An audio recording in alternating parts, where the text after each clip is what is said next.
Hello, hello. Y'all, yeah, it's coming through okay.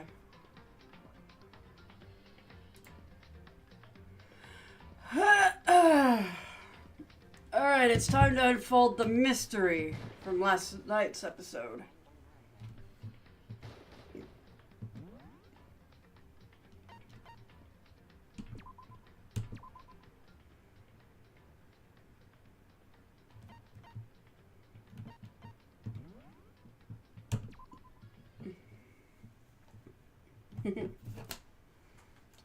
Set skills. What do I want?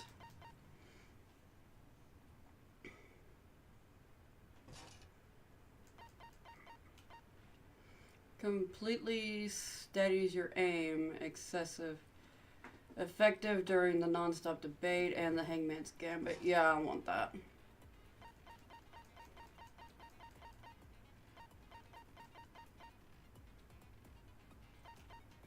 Okay, I guess I only get that.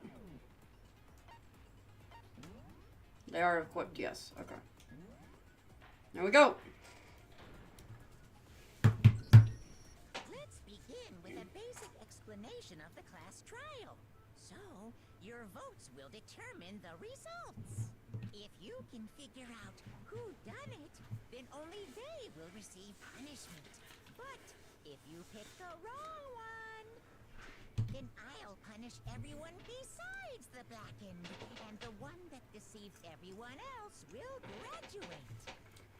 Now then, to begin with, we already know who did it. Yeah, you really need to shut up, my chick. Was that? It was Hiro. He does not have an alibi for when the murders took place, and we found him in that suit. Don't try and deny it. You killed them. I didn't! Someone knocked me out! I was asleep the whole time! I don't know anything about it! Shut your murdering mouth, murderer! You have room to talk. Who are you calling a murderer? I am sorry to say, Hiro, but we do have evidence. Blueprint for the suit. Parts we assume were used to build it, and all of it was found in your room. You have to admit, the evidence is quite compelling. It points to you as having created the suit and wearing it while committing crime after crime. How many times do I have to tell you? I don't know, I don't know, I don't know! Is Hiro really the killer, or... Before anything else, we have to make that clear. Hi, Clover.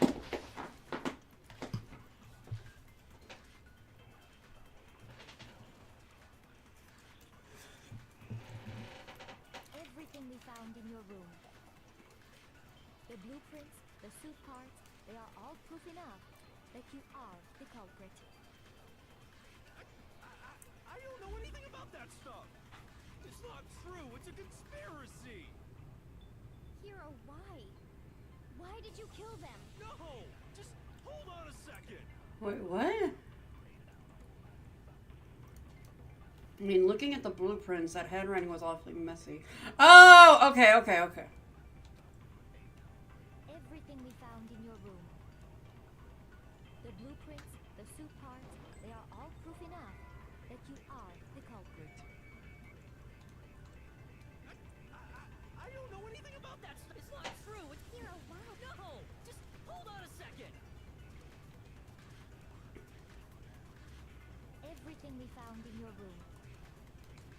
The blueprints, the suit parts, they are all proof enough. No, it's wrong.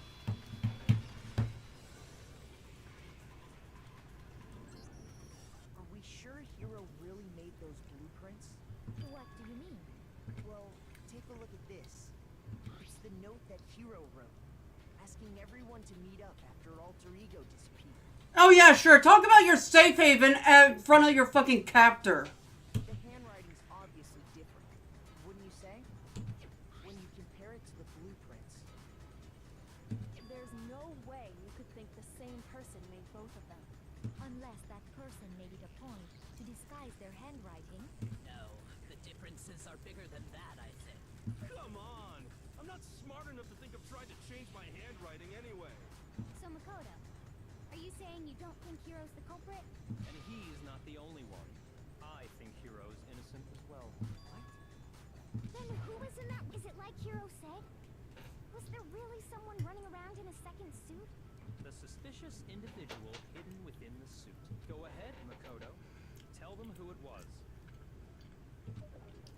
And of course he passes it off to me. Game audio is low? Okay, hold on. How's that?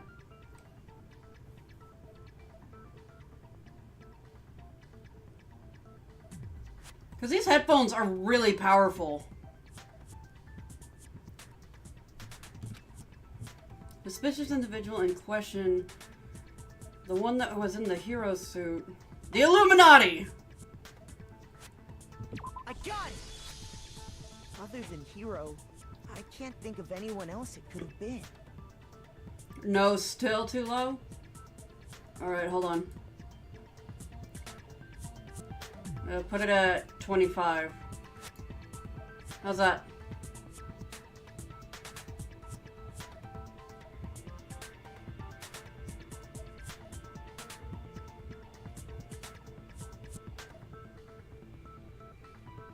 Obviously, he was the one in that particular suit, and we never found any kind of second suit. Is that good, Tabari, or do I need to go a little bit higher?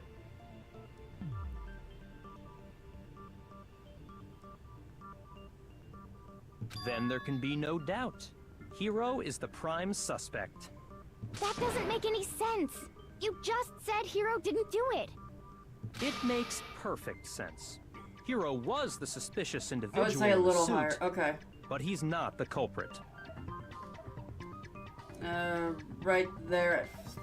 Put it at 35.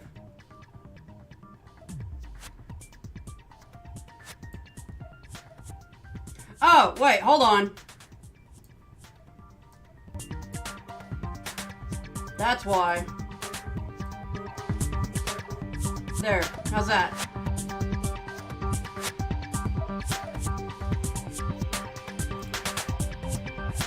Awesome, okay. Yeah, I didn't notice that Streamlabs had actually lowered my desktop audio to half. Ah, shite. Got rid of TikTok chat. So what you're saying is... That's right.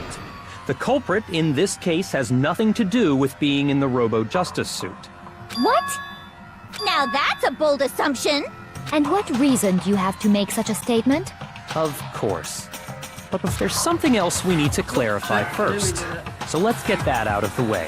Hey, stop trying to boss us around. All things have a proper order. So what is it? What needs to be clarified?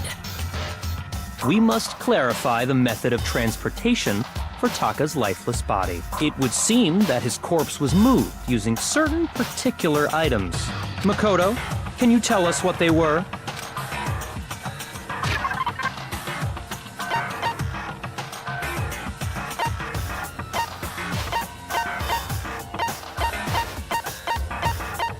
Where the hell is it?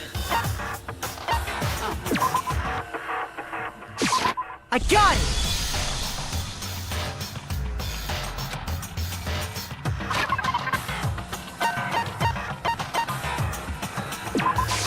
I got it! They were a dolly and a tarp, right?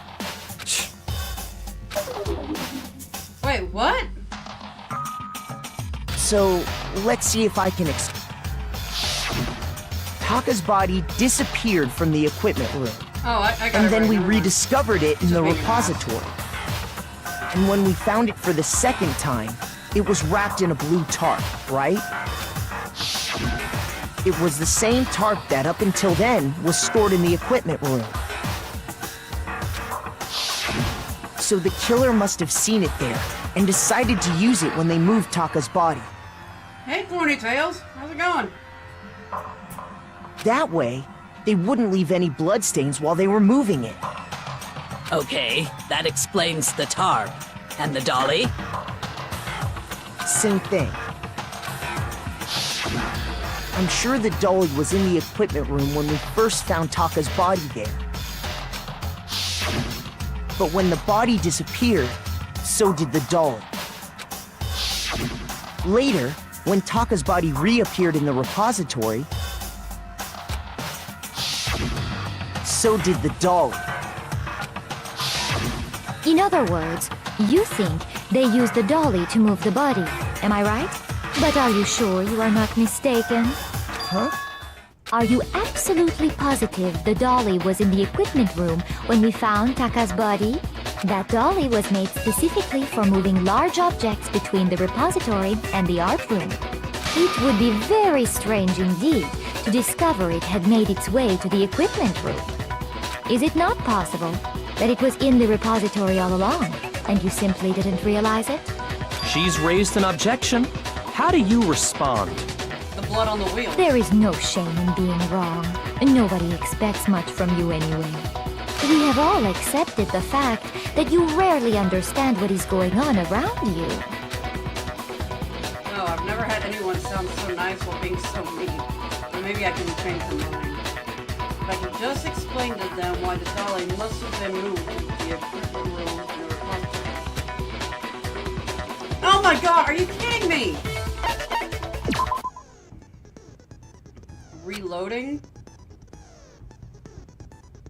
Starting with the next bullet time battle, we're going to add one more ingredient to the recipe. On top of the screen underneath the tempo marker, you will see your ammo count. Up until now, there hasn't really been a limit on how you destroy your opponent's statements. But from now on, just locking on and pressing triangle won't be enough to handle them. Now it'll cost you 1 bullet to destroy a single remark. Once you run out of bullets, you can't destroy any more statements, no matter how locked on you are. However, you can reload by pressing triangle or square. Just like locking on, you'll have to press the square button in time with the tempo marker. Basically, just remember that the square button now has a function along with the X and triangle buttons. You will automatically reload at the start of fever time and your ammo will not increase or decrease. But if your action difficulty is set to gentle, you won't have to reload at all. In which case you can ignore everything I just said. Well then, good luck and have fun. Yep. No clue what's going on. You have it wrong! I cannot agree! You are a fool. So pathetic. Lies will get you nowhere. Do your worst. Away with you. You miserable wretch. I cannot agree. You are a fool. Lies will get you nowhere. Do your worst, you miserable wretch. You have it wrong. I cannot agree. You are a fool. I have no clue what I'm doing! Lies will get you nowhere. Do your worst. Away with you. You miserable wretch. I cannot agree. I don't get it. You are a fool. Lies will get you nowhere. Do your worst, you miserable wretch. You miserable wretch. I don't get it. Oh, I hate this part.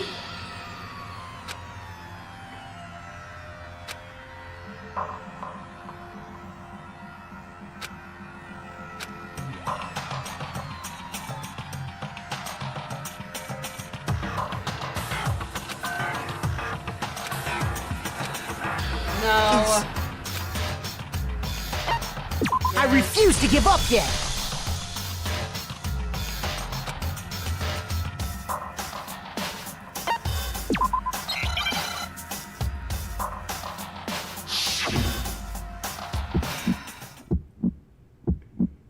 You have it wrong. I cannot agree. You are a fool. So pathetic. Lies will get you nowhere. Do your worst. Away with you. You miserable wretch. I cannot agree. You are a fool. Lies will get you nowhere. Do your worst, you miserable wretch. You have it Oh wrong. my god. I cannot agree. You are a fool. I don't get it. So pathetic. Lies will get you nowhere. Do your worst. Away with you. You miserable wretch. I cannot agree. How do you do Lies this? will...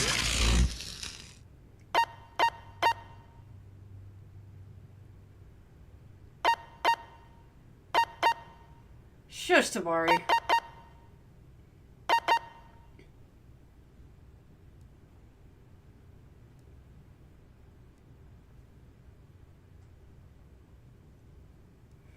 Right, but the thing is, the controls make no goddamn sense. If it was a... It's a lock-on, but... Lock-on is X, or... As you continue the match, the rhythm will... You will have a chance to lock onto an enemy statement at this point. Press the X button to lock on. Once you've locked onto a statement.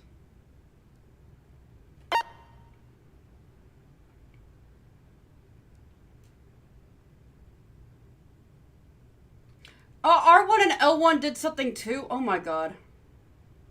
Oh wait, no, that's at the end. That's at the end. Get you nowhere. Do your worst, you miserable wretch. You miserable wretch. I get it now. You have it wrong. I cannot agree. You are a fool. So pathetic. Lies will get you nowhere. I cannot agree. This should I prove finally understood it. Oh my god.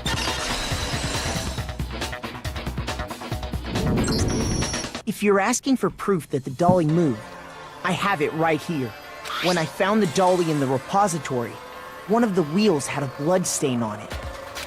There was a pool of blood in the equipment room with a tire mark in it that matched the dolly wheel's tread. The killer probably rolled the dolly through the blood on accident as they wheeled the body out of the room. And as the blood dried on the tire, they moved the body into the repository. So there's my proof that the dolly was used to move Taka's body.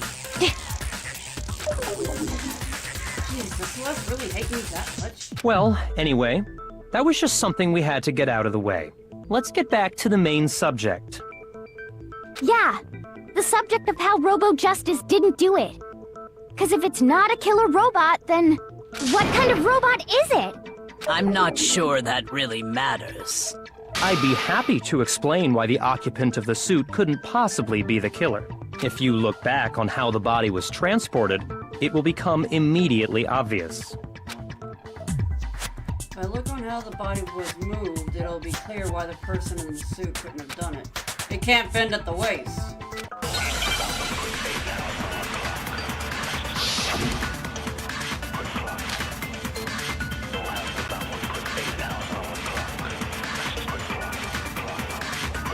As we know, Taka was killed in the equipment room. And from there, the body was moved to the repository, correct? Yeah, the culprit wrapped the body in the tarp, then loaded it onto the dolly and wheeled it off, right? Damn it! Shoot! Loaded it on! He can't load it on because of the fucking suit! Yeah, here we go. Alright. Yeah. Shush you, stupid bear.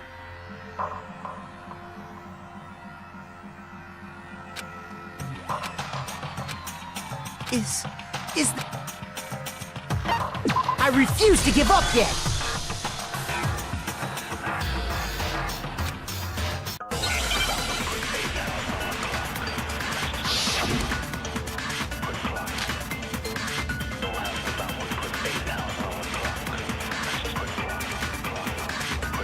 As we know, Taka was killed in the... And from there, Yeah, the then loaded it on... now, Keep in mind that the dolly doesn't have... Well, yeah, but even without a handle, all you'd have to do is bend over. No, that's wrong! Never hear when you're screaming that I can tell you're not a good detective. You're I'm absolutely actually right doing that really you could good! push a dolly I'm just without a having a hard handle time if you with the stoop actual down low. bullet time thing. Like, I caught on to that before the trial thing started. They're like, oh, and you realize how it was moved? I'm like, it's because the robo-suit can't bend at the waist. I knew that before going into this. I just can't do fucking bullet times in these controls. But if you were wearing that suit, do you think you could actually get into a position like that? What do you mean? Think back to what you said when we were all checking out the suit together. Remember? First time bullet time? No, I somehow got past the last few times by the skin of my teeth, and I still don't know how I did it, but now I know how I do it. It just didn't make sense to me, the controls, and now I understand them.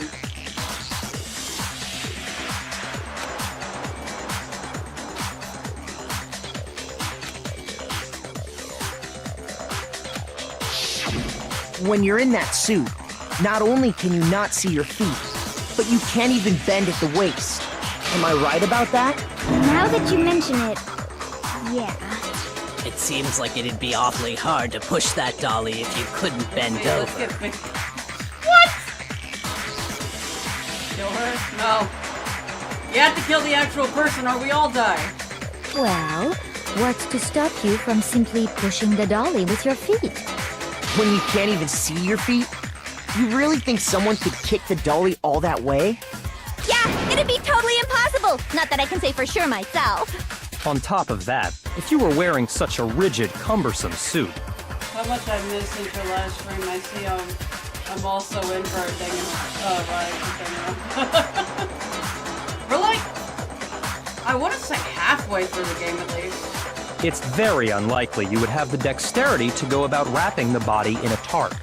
Well, I mean, isn't that just a matter of taking off the suit?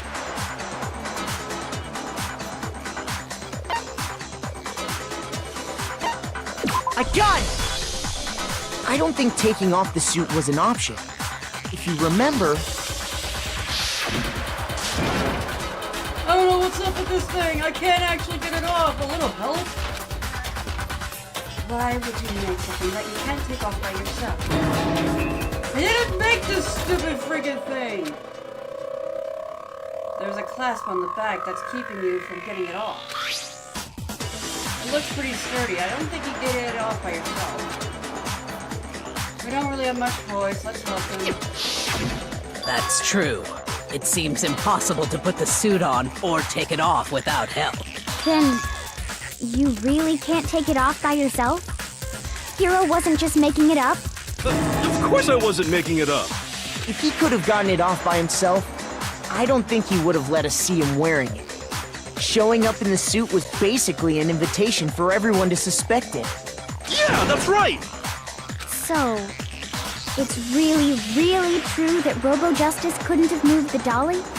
To be clear, whoever did move the body, it couldn't have been Hero in the robot suit, correct? No, wait. Just a second, if you please. Have you forgotten about the picture that I took?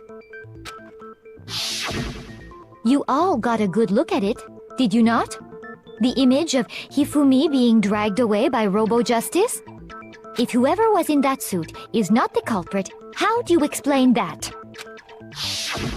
Besides, do you remember what the now deceased Hifumi said? How did you get hurt? That guy hit me. What guy? Robo-Justice. That's what I decided to call him just now. So long as those facts exist, the proper conclusion is beyond question. The individual inside the suit and the culprit are one and the same. It was Hero, without a doubt. Yeah. Yeah, that's gotta be right. Hold on a second! It's still far too early to reach that conclusion. Besides, there's no hurry to decide who did it. Before we rush to a verdict, shouldn't we explore every single possibility? Instead of seizing on one viewpoint, the truth is uncovered by analyzing things from every angle. Perhaps, but where do we go from here? Let's review this series of unfortunate events from the beginning. Maybe we'll uncover something new. What a pain in the ass! I don't disagree, but our lives are on the line. If this is what it takes, we have to do it. Plus, maybe we'll get to find out where the heck Kyoko was when everything went down. All right then. Let's take another look back at what happened. I suppose we could start with this morning. 4 of us gathered together in the dining hall. Makoto, Hina, Kyoko, and myself. We waited there for quite a while, but nobody else showed up, so we went to look for everyone. That was around 8 a.m. And as soon as we split up, Kyoko went missing. Soon after that, Hina found Celeste in the rec room and quickly came to get Makoto and me. It seems I was unconscious for about an hour after I was attacked by my mystery assailant. I know it was an hour because I remember being attacked a little after 7. That was when we saw Celeste's picture and discovered that her assailant had been wearing a strange costume. As it turns out, it was Robo-Justice. It also soon became clear that this same Robo-Justice had abducted Hifumi.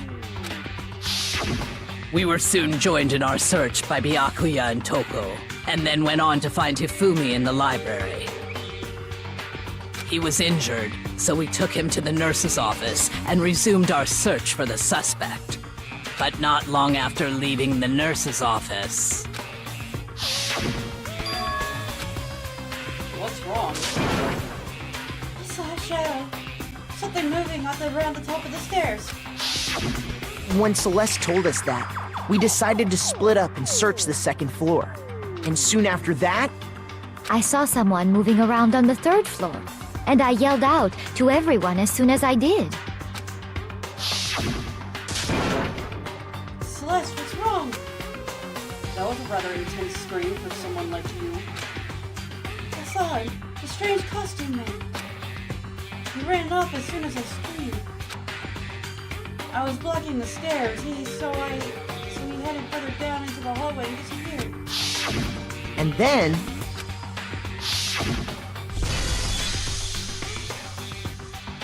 My money is on her.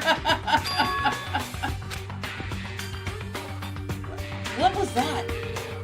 That came from downstairs. It must have been Hifumi. He's in the nurse's office. This is bad. Come on, we have to go back. At that point, we decided to divide up into 2 groups. Celeste, Hina, and I went back to the nurse's office, while Sakura, Byakuya, and Toko chased after the suspect.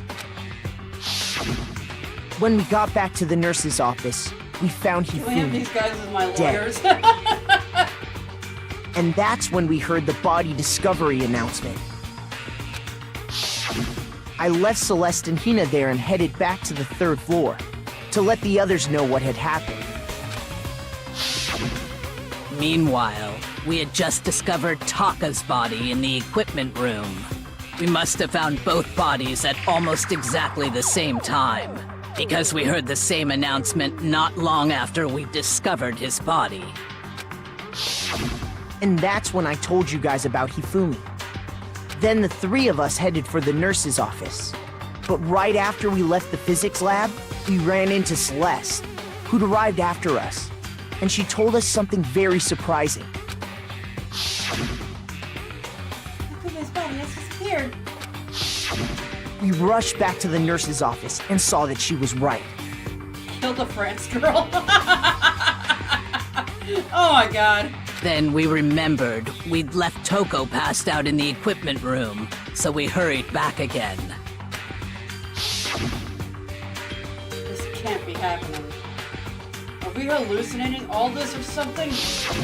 But when we got there, we discovered that now Taka's body had also gone missing. Next thing we knew, we were searching the school for 2 missing dead bodies. And after some time... Celeste informed us that she'd found the bodies, and we all headed to the repository, which is where we rediscovered the corpses. I think that about covers it. I see. The whole thing sounds exceptionally complicated. It certainly seems to me that these are not a simple series of connected events. Okay, well, if that's true, then what? Rather than a single series of events, I think we have to consider each murder a separate situation. And from there, we can uncover the contradictions surrounding all of them. Now then, let's get started, beginning with what happened to Taka. The contradictions hidden in what happened to Taka. In order to uncover the truth of this case, I have to find them no matter what.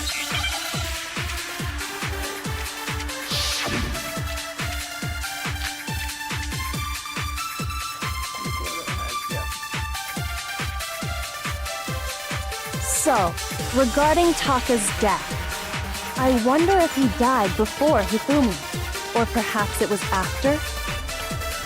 We already know what order they were killed in. Taka came last What makes you say that? because of the numbering of the Justice Hammers. It's true that Hifumi was killed with Justice Hammer 3, while Taka's death came from a swing of Justice Hammer 4. See? So it's obvious Taka came after.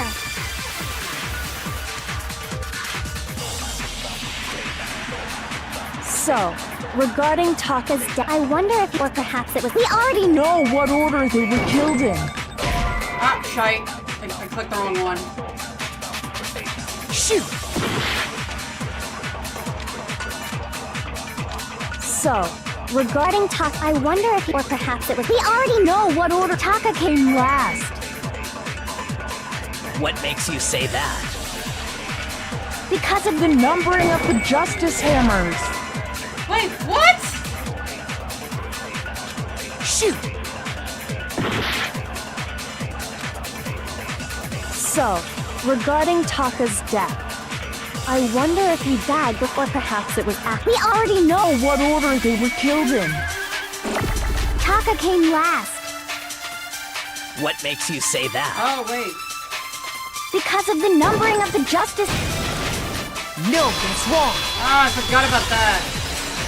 Because I hardly ever have to use that one. I didn't even have to use it in the last one. Hold on. There's no reason to assume that the hammers were used in the same order as their numbers. If anything, that's just another way the killer tried to disguise their actions. So you're saying the culprit wanted us to think the hammers were used in order, but in reality, Taka was killed before Hifumi? Okay then, let's see the proof. Evidence that proves Taka was killed before Hifumi. There's something that relates to what time he must have died. The wristwatch! The wristwatch!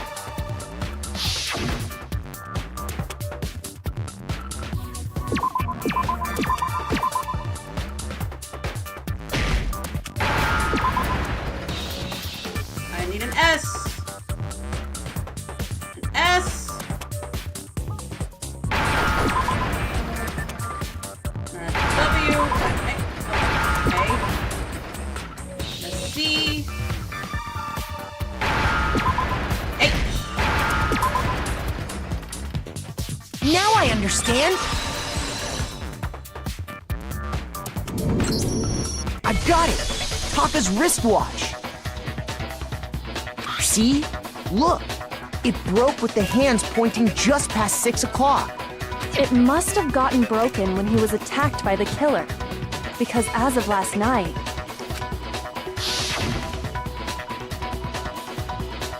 How long were you gonna keep us waiting? Taka inherited his voice pierced with the air. It's almost 10 o'clock. You know that. You know that? Bedtime is for all the little boys and girls. so if it wasn't broken after 6 last night, then he must have been attacked around 6 this morning. And that would be his official time of death. But if that's true, then he was killed well before Hifumi. And before Celeste was attacked this morning, which happened around 7.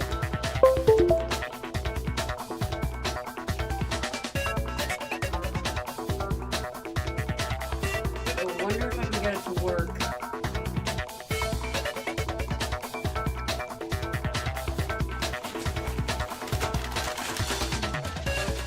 I'm trying to get Clover's camera to work because she's actually in the room for once.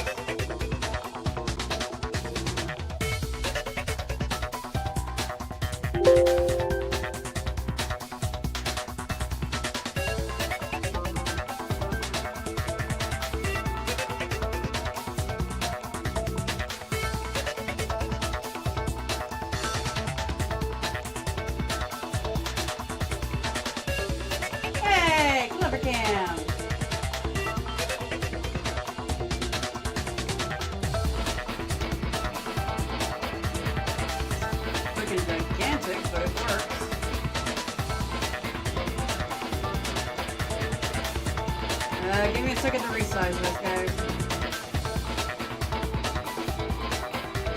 Precious baby girl who used to be on screen.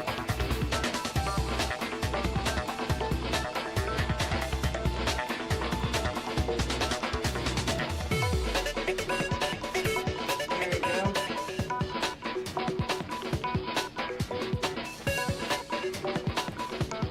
She's not on the freaking... Alright, we gotta drop it.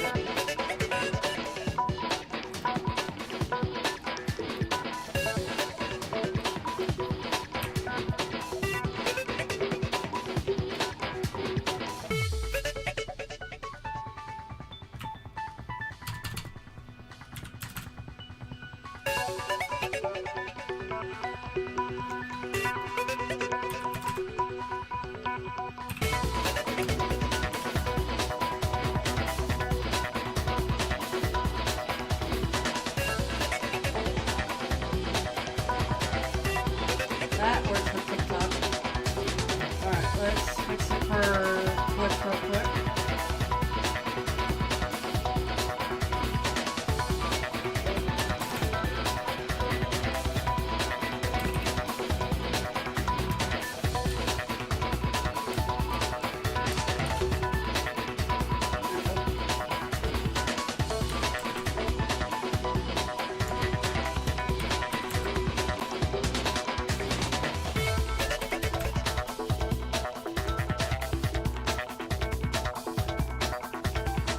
Yay! Clover can. I was wondering what... Could you imagine just, if he just magically broke his watch before he died? Right? That's right. Taka was killed before any of the other incidents took place. That simple fact slipped past all of us. We made the wrong assumption about the order of events, all because of those justice hammers. That's exactly why the culprit wrote the numbers on each hammer and had them increase in size. That way, when we saw how they were used in each incident, we'd easily make that wrong assumption. Now, if Taka was killed around 6, then everyone's alibis for his murder go out the window. Because when he was killed, we hadn't met up in the dining hall yet. That may be true in the case of Taka's murder. But all of our alibis still hold true for Hifumi's death. That's right. With him, at least, we're all safe.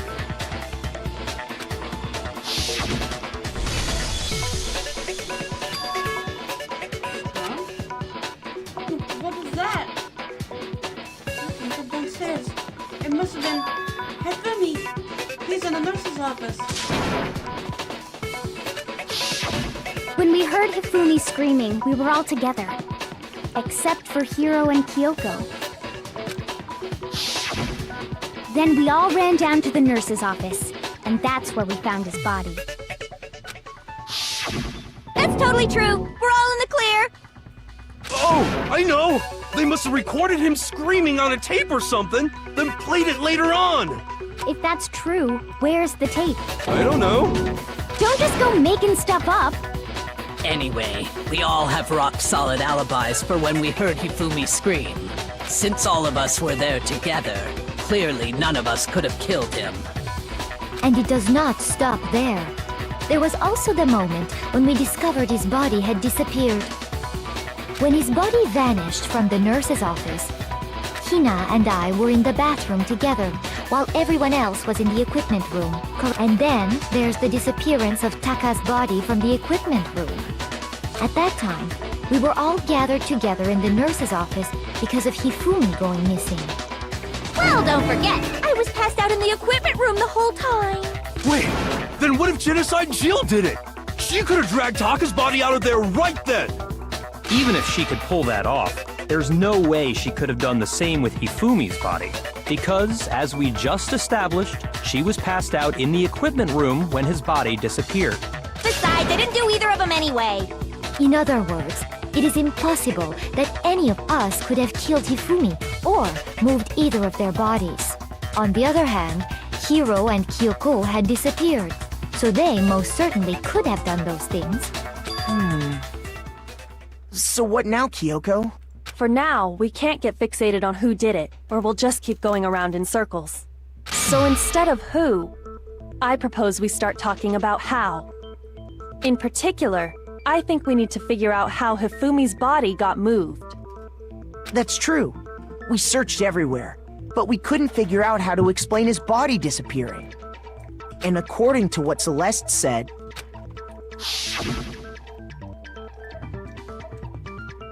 We could not have been gone for more than a minute or two, though. So then the killer was able to get in, move Hifumi's body in such a short amount of time? It seems so. his body apparently disappeared in the 1 minute her and Hina took their eyes off of it. But to carry that much weight from the first floor up to the third in that short amount of time? Oh man, yeah! There's no way! It'd be impossible! Well, what if I told you there was a way to make the impossible possible? What? How? If the dead body were to move itself. The dead body moved on its own? No! Not another ghost! I don't think it has anything to do with the occult. I think what she's implying is, we thought Hifumi was dead, but perhaps in reality he was still alive. He was alive? Are you saying Hifumi wasn't carried out of the nurse's office, but simply walked out on his own? But I mean, we found his body. He was dead. Perhaps he was simply playing dead. That it isn't possible. The idea that Hifumi was still alive, is it really possible?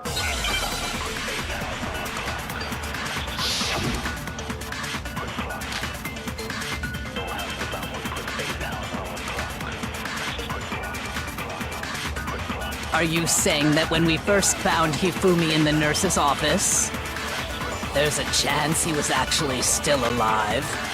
No, it is impossible. Hifumi was dead, without a doubt. And you know that how? Surely you heard the body discovery announcement along with the rest of us. Hifumi's dead body had been found.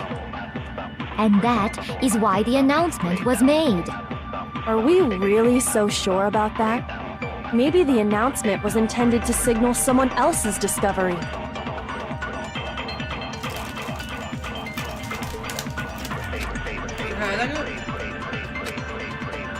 Are you saying that when we first found him, there's a chance he was actually still... No, It is impossible. Hifumi was dead, and you know that. Surely you heard the body that Hifumi's dead body had been found. and that is why the announcement was made. Are we really so sure about that? Maybe the announcement was intended to signal someone else's discovery. Damn it!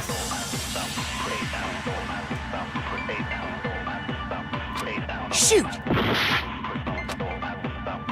Are you saying that when we first found Hifumi in the nurse's office, there's a chance he was actually still alive?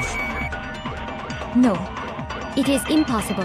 I don't know Hifumi about was this one. dead, without a doubt. And you know that how? Surely you heard the body that Hifumi's Dead body had been, and that is why the announcement was made. Are we really so sure about that? Maybe the announcement was intended to signal someone else's discovery. Okay, I think it's the first statement. Are you saying that when we first found Hifumi, there's a chance He was actually still alive? No, it is impossible. Hifumi was dead, without a doubt. And you know that. Surely you heard the body that Hifumi's dead body had been found. and that is why the announcement was made. Are we really so maybe the announcement was intended to signal someone else's discovery?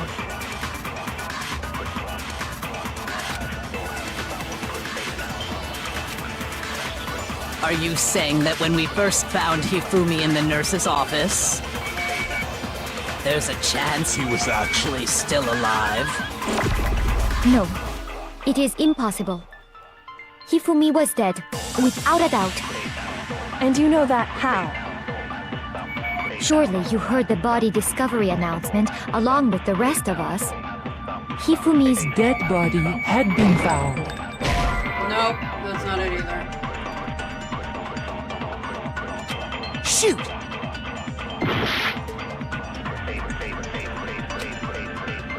Are you saying that when we first found Hifumi in the nurse's office, there's a chance he was actually still alive? No, it is impossible. Hifumi was dead. And you know that Surely you heard the body discovered. Hifumi's dead body had been found. and that is why the Are we really so? Maybe the announcement was intended to signal someone else's discovery. Oh god, okay, what am I missing here? What does the wristwatch have to do with anything? Shoot! No, if it's in yellow text, that's what I can shoot.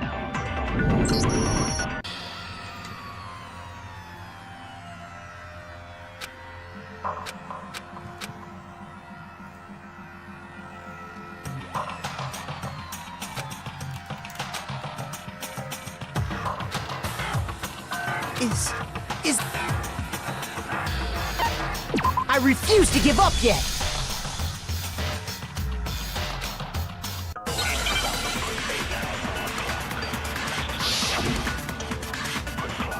And I can try the broken wristwatch on... Are you saying that when we first there's a chance you No. Hifumi was dead, and you know that. Surely you heard the body. The Hifumi's dead, and that is. Are we really so sure about? Maybe the announcement was intended to signal someone else's discovery. No, not that one. I'm just gonna use broken wristwatch on each of these statements because it doesn't make sense. Are you saying that when we first found you there's a chance you No. Hifumi was dead, and you know that. Surely you heard the Body discovery. Hifumi's dead body had been found. Oh my god! I don't get it! Shoot! Are you saying that when None we of these first statements found make Hifumi sense. in the nurse's office, there's a chance he was actually still alive? No, it is impossible. Hifumi was dead, without a doubt. And you know that how? Surely you heard the body. The Hifumi's His dead body had been found. And that is why the announcement was made. Are we really so sure about that? Maybe the announcement was intended to signal someone else's discovery. Oh my god! Shoot! Are you saying that when we first found Hifumi in the nurse's office, there's a chance he was actually still alive? No, it is impossible. Hifumi was dead, and you know that. How? Surely You heard the body discovered. Hifumi's dead Body had been found. I'm about to just cheat. I don't get it. None of these statements can go with each other. What are they asking me to do? Are you saying that when we first found he there's a chance he... No, it is impossible. No. Hifumi was Dead. Without a doubt, and you know that. Surely you heard the body discovered. Hifumi's dead body. and that is why the announcement was made. Are we really? Maybe the announcement was intended to signal someone else's discovery. I'm sure the body discovery announcement was only made once, but if Amy and Taka's body were discovered at almost the same time. Are you saying that when we first found Hifumi in the nurse's office, there's a chance he was actually still alive? No, it is impossible. Hifumi was dead, without a doubt. And you know that. Surely you heard the body. The Hifumi's dead body had been found. And that is why the announcement was made. Are we really? Maybe the announcement was intended to Signal someone else's discovery. Can I like roll it over? Are you Oh saying my that god! when we first I can found roll that Hifumi in the over? nurse's office, there's a chance he was actually... No. Hifumi was dead, and you know that. how? Surely you heard If the this is body the answer, I'm discovery gonna be so announcement pissed. along with the rest of it. His dead body had been Oh my god! What's wrong? That is bullshit! Was the body discovery announcement that was made really intended for Hifumi? Of course it was. The announcement played right after we discovered his body. Maybe. But that was also the same time that Taka's body was found. That's right. It wasn't long after finding his body that we heard the announcement. So there's a good chance we've made a mistake in there somewhere. I think we've confused whether the announcement was for Hifumi or Taka. First of all, if 2 bodies had been found, there really should have been 2 announcements. Maybe Monokuma simply got lazy and rolled them together into one. What do you say, Monokuma? Any comment? Well, it's a very sensitive issue, so I can't go into too much detail. But what I can say about the body discovery announcement is that it's only broadcast when 3 or more people find a dead body for the first time. That didn't answer our question, man. We're asking if you're a lazy bum. No, actually, that was plenty. Huh? He said it's only broadcast when a body is discovered for the first time. Even if we find the same body again later, he won't make the announcement again. If that's true, then why was the announcement made again later on? Huh? Later on? Exactly.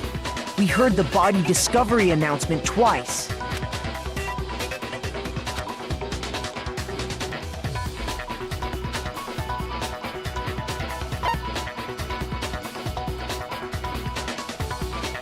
I got it! We heard it a second time in the repository, when we rediscovered the 2 bodies.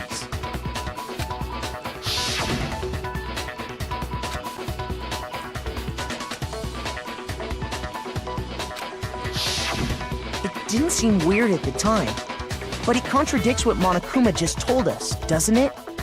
Exactly. If we were actually rediscovering both bodies, the announcement shouldn't have played. And in reality, when the 2 dead bodies were rediscovered, one of them was actually being discovered for the first time. So, when we found Hifumi the first time in the nurse's office, he wasn't actually dead yet. Meaning, he wasn't actually found dead until we came upon him in the repository. And that's just part of it. There's one other thing that leads me to believe he was still alive in the nurse's office. Oh, I know! Because he was super good at playing dead! Bada bing, bada boom! That is the worst logic I have ever heard. But honestly, I do not think there's anything that can prove he was still alive. Okay then, let's take another look at the events surrounding the discovery of his body. Then it should become clear whether he was really alive or not. This whole thing is pointless. There has to be proof that shows Hifumi was still alive, and I had to find it and show it to everyone. You mean other than the fact that when y'all discovered him, he still technically wasn't dead?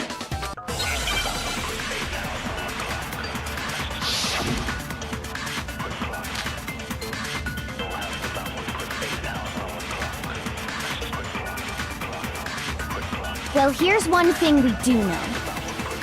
The first time we found Hifumi's body was in the nurse's office. And then, while me and Celeste were in the bathroom, his body disappeared. And the next time we saw his body, it was in the repository. But when you compare his body before being moved and his body after being moved, other than the change in how it was positioned, there was no Notable difference. No, that's wrong! Got that one at least.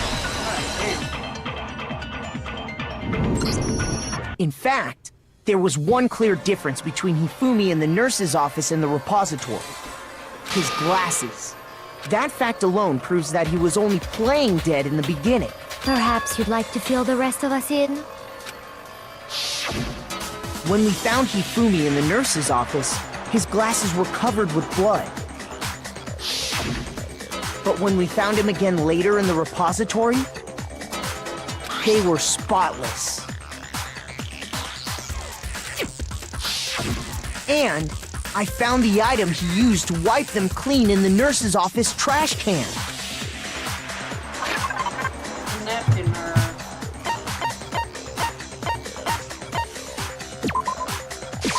I got it!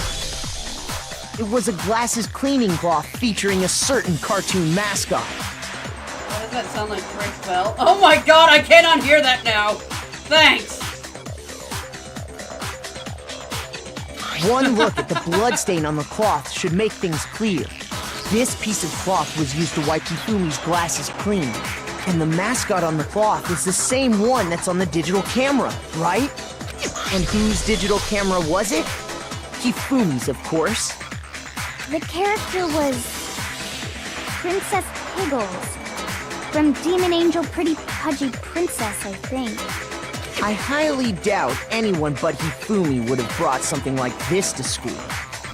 This is when you find out that every single one of them are closet weebs. I see your point. And the only people here who wear glasses are...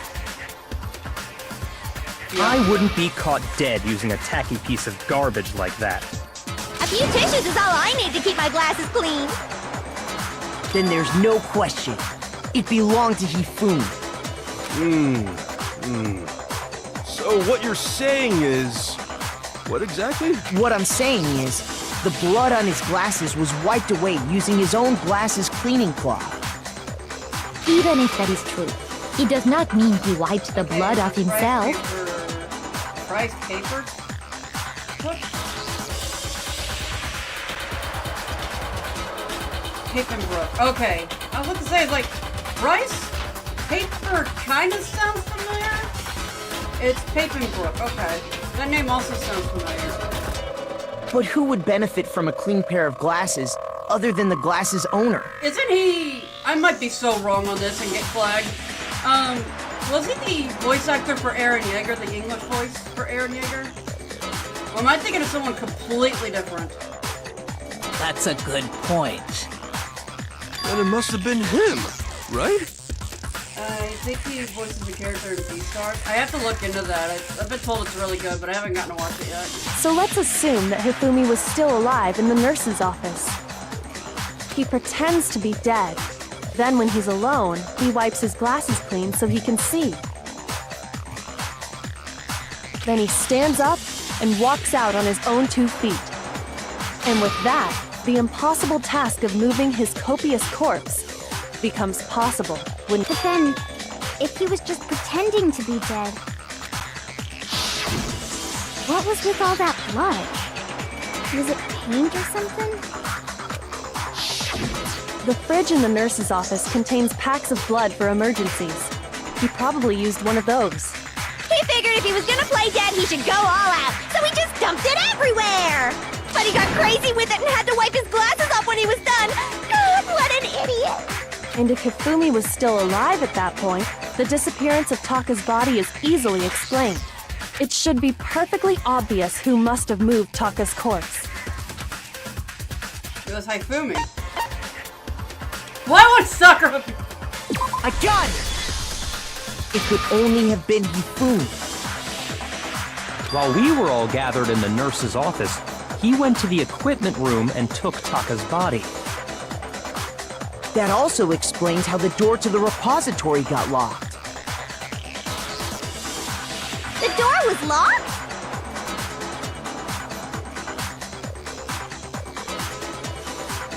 One second, I'm setting something up.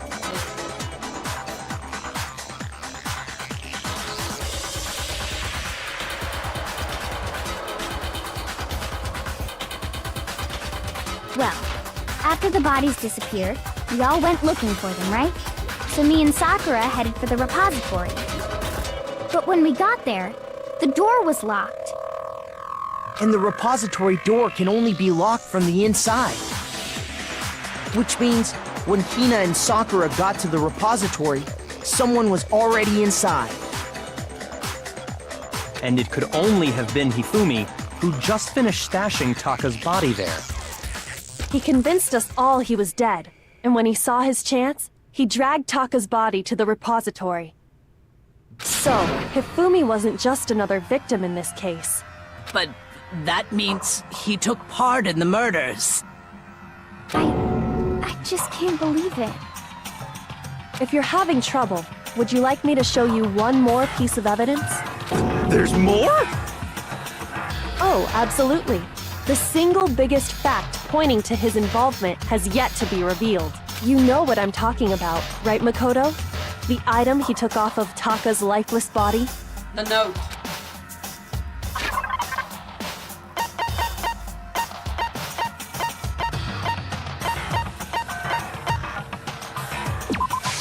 I got it! You're talking about the note Hifumi had hidden away, aren't you?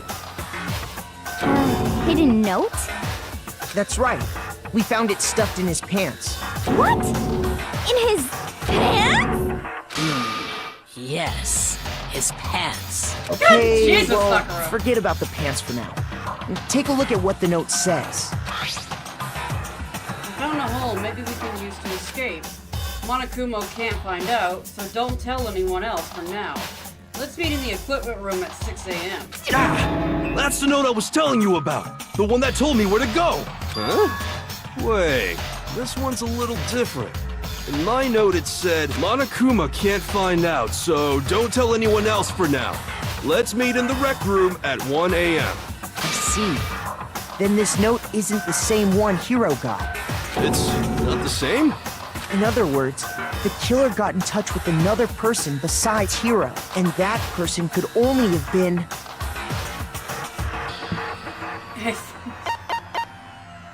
I got it! That's right! Taka! The killer used this note to draw out Taka and murder him. Hello? Over here! Objection! Objection! I don't really understand what's going on, but Hifumi had that letter, right? So whoever wrote it wasn't drawing out TikTok, they were drawing out Huffy! Just to be clear, TikTok is Taka and Huffy is Hifumi, right? Ugh! Yes! Why must you ruin it every time? Man, to say Jack is seriously scary, but still, can't let her get to me. It was torn.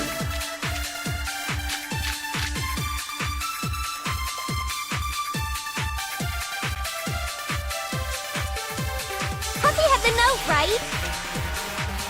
Then the person it was intended for must have been Huffy! But remember what the note said. What time did it say to meet? 6 a.m., I believe. The time doesn't matter!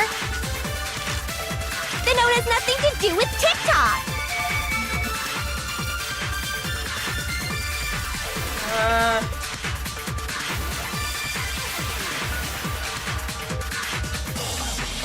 Huffy had the note, right? Then the person it was intended for must have been Huffy! But remember what the note said. What time did it say to meet? 6 a.m., I believe. The time doesn't matter! The note has nothing to do with TikTok!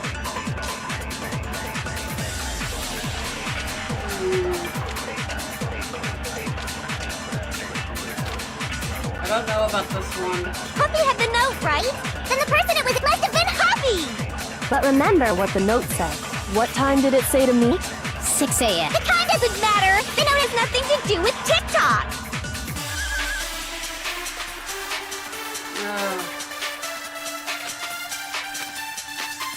Huffy had the note, right?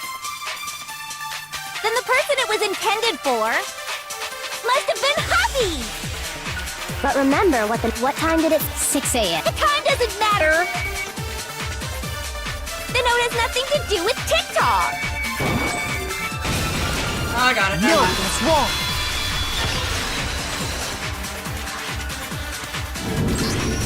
No! There absolutely is a connection.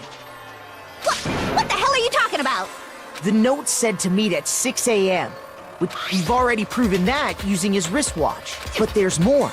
Look where the note says to meet. The equipment room, right? Which is where Taka was killed. So, Taka was murdered at both the time and place written in the note. I think that should be plenty to show that this note was definitely meant for Taka. Well, when you put it like that... No further objections! Then someone used that note to trick Taka. Just the same as me. The culprit really is a cold-blooded monster, telling people they found a way out. But if they gave the note to Taka, what was Hifumi doing with it? Stuffed down his pants, no less! Most likely. Hifumi stole it off Taka's corpse after he died. Huh? Where's your proof? Go ahead, show us.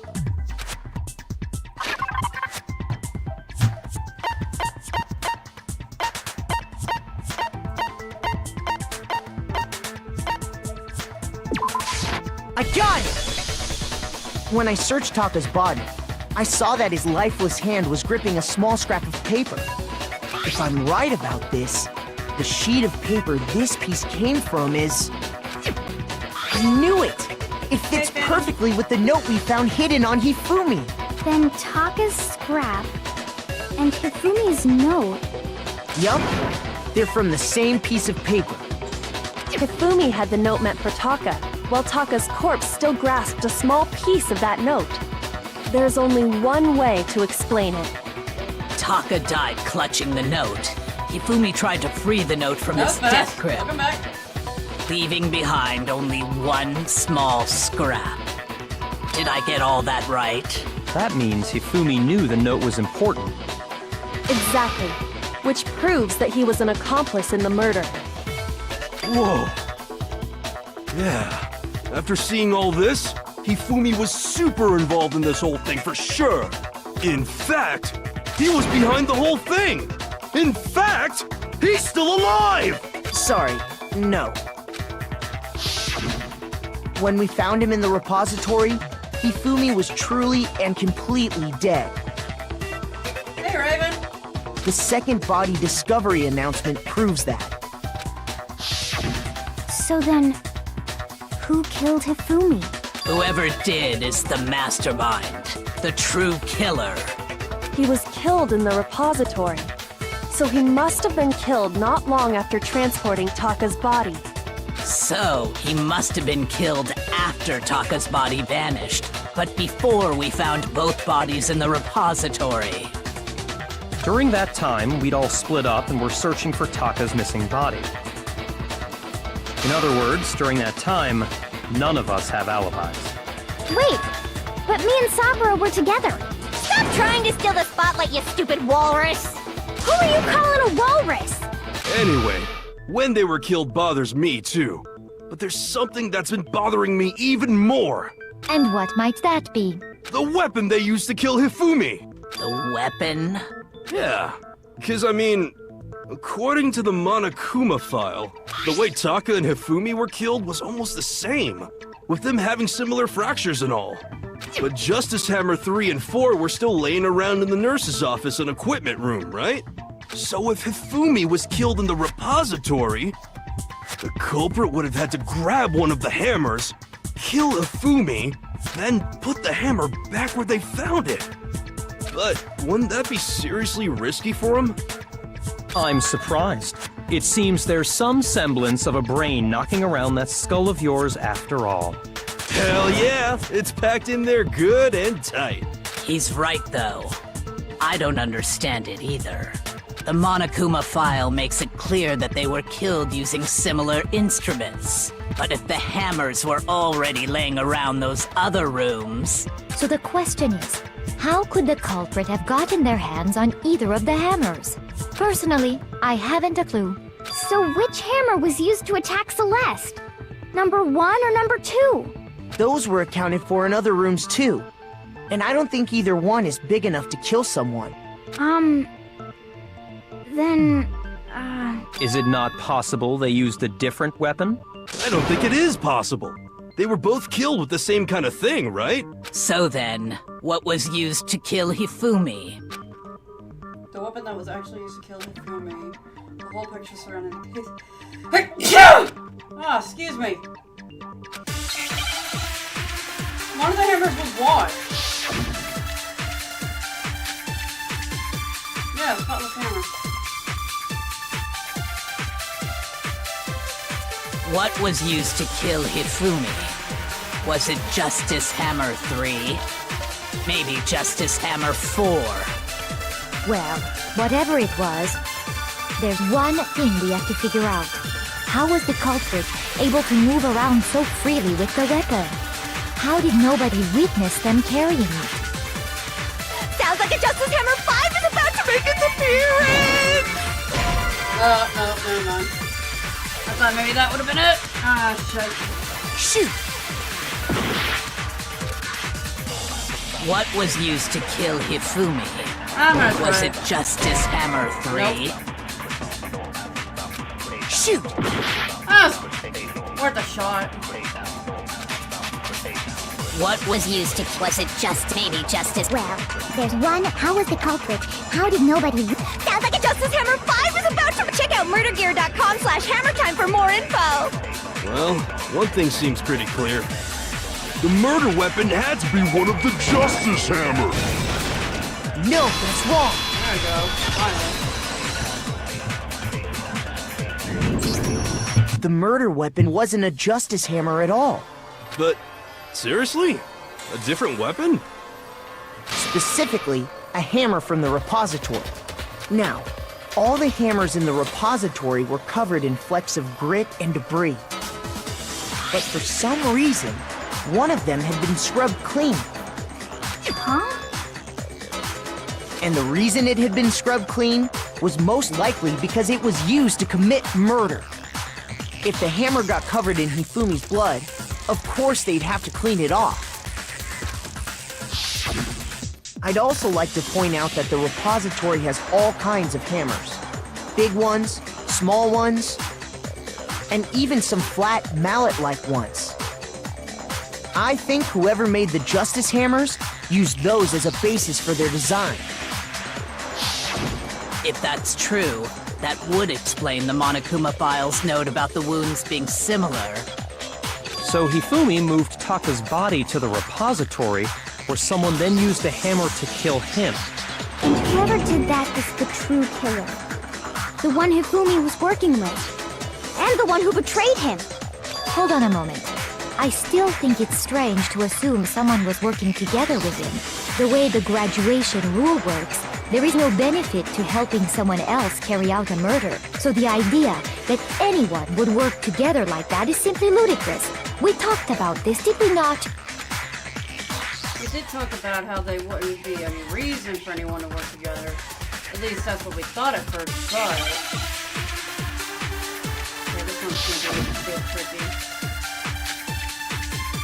Oh yeah, this one's gonna be hard. Based on the rules that have been laid out for us, even if more than one person is complicit in the murder, only the one who actually carried out the act can graduate and survive. Assuming the rule holds true, it is simply impossible that two people work together on this. That is how the rule was explained to us. But that only really applies if there's one murder, right? In this case, however, there were two murders.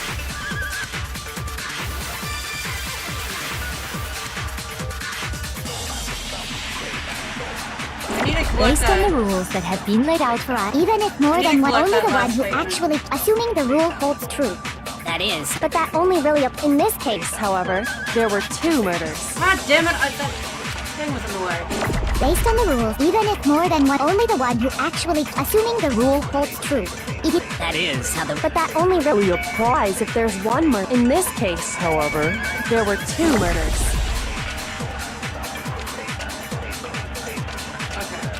I think this is how it works. based on the rules that have been laid out, even if more than one, only the one who actually carried out the act can graduate, and assuming the rule holds true, it is simply No, Got it. it's wrong.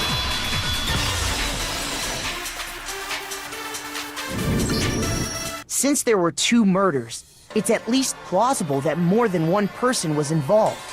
What do you mean? If there'd only been one murder, then yes, the idea of an accomplice isn't really worth considering. Naturally, if only one person can be saved per murder, an accomplice has no risk versus reward benefit. Risk versus reward benefit? The payoff for working together. The reward that balances out the risk of taking part in a scheme. There's no point in being someone's accomplice if there's no bet. However, if there were some potential mutual reward for the risk, then cooperation becomes possible. You're saying that two people could act as each other's accomplices to commit two separate murders. I think that's what the true killer told Hifumi.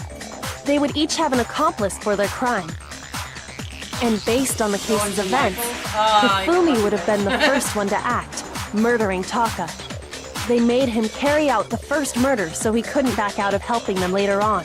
So in this case, there wasn't one single person committing multiple murders. Instead, each person killed someone, creating two separate incidents. And it only looked like one person because that's how the true killer designed it to look. A single suspicious individual, a similar weapon used in each crime, disappearing bodies. By creating one seamless set of circumstances, they made it look like one person was behind it all. The mastermind picked their target and managed to convince him to go along with their plan.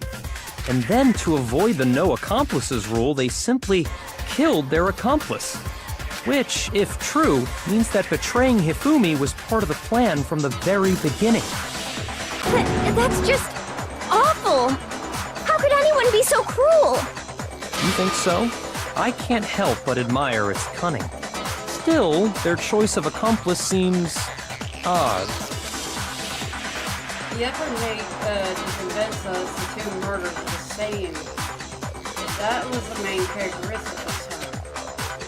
Yoko must have noticed that fact from the very beginning. Which is why she did not, she said not to look at this as a series of connected events, but eventually separate events. But entirely separate.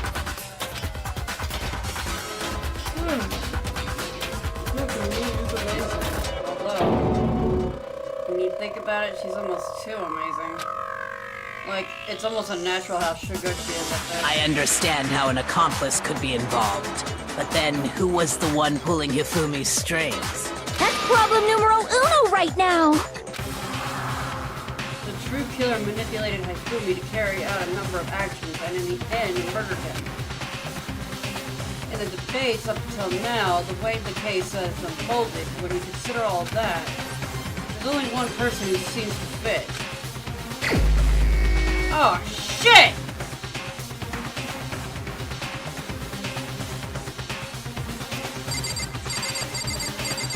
Shot dark. Here's my answer! It was Celeste. So I'm the suspicious individual now, am I? I really do hate this kind of joke. A joke?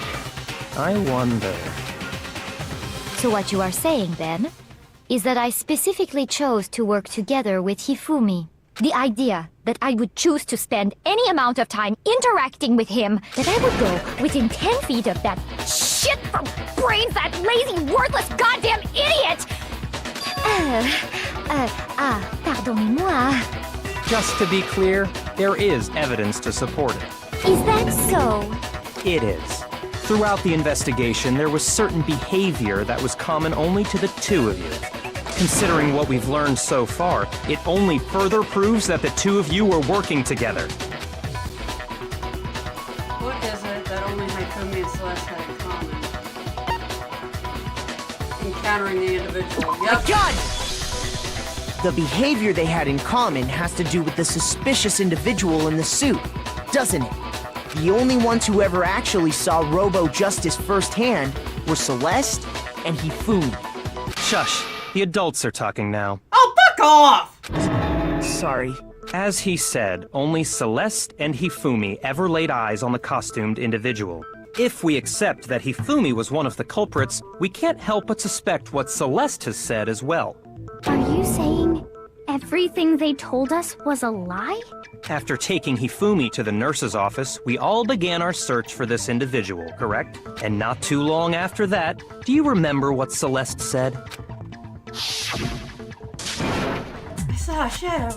Something moving around at the top of the stairs. We headed to the second floor specifically because of what she claimed to have seen. Next, to draw us all to the physics lab up on the third floor, She let out a blood-curdling scream. And when we'd all come to see what was wrong, what was it she said? Celeste, what's wrong? That was a rather intense scream from someone like you. I saw him, the strange costume man. He ran up as soon as I screamed. I was blocking the stairs, so he headed further down into the hallway and disappeared.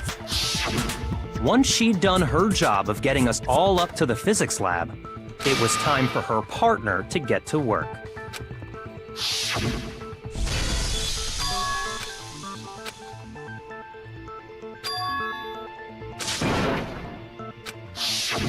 It was to get us to divide into two groups.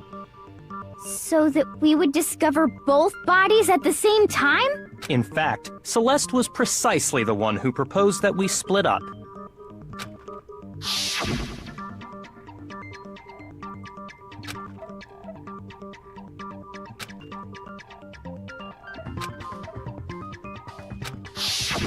Well, if Celeste and Hifumi were working together, all those chance events suddenly become connected. And on top of that, that piercing cry of yours early on.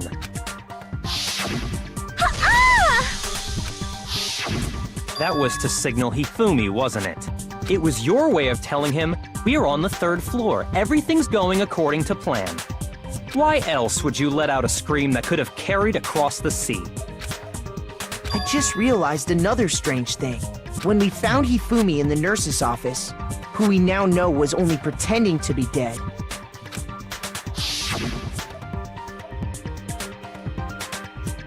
Certainly was not expecting this. I did not imagine that Hifumi would be murdered. Celeste, you were the first one to say he'd been murdered. You wanted to make sure we wouldn't have any doubt in our minds. I don't believe it. Everything. The whole thing was one big act. Hina, you were with Celeste when Hifumi's body disappeared, right? Yeah.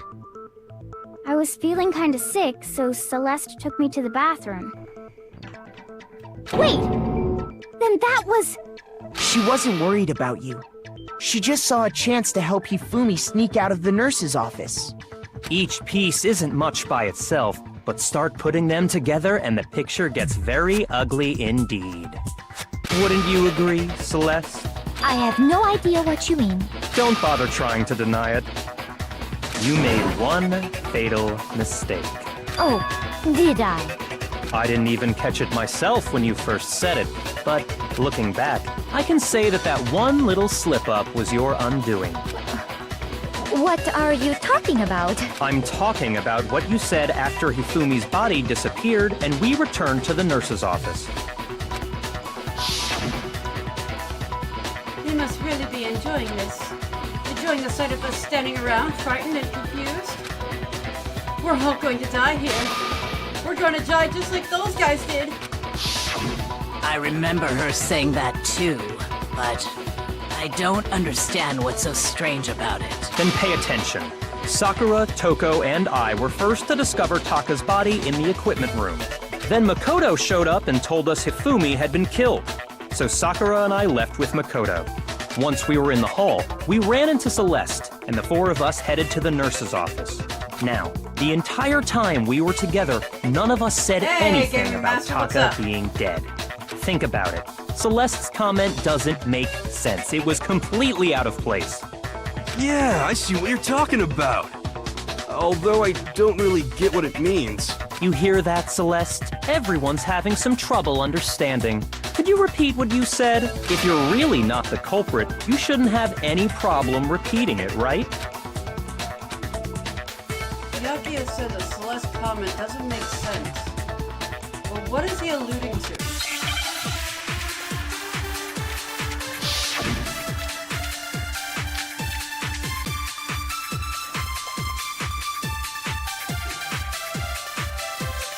All I said was, they must really be enjoying this. Enjoying the sight of us standing around, frightened and confused. They must be positively elated. We are all going to die here. We are going to die, just like those guys died. And that is all I said.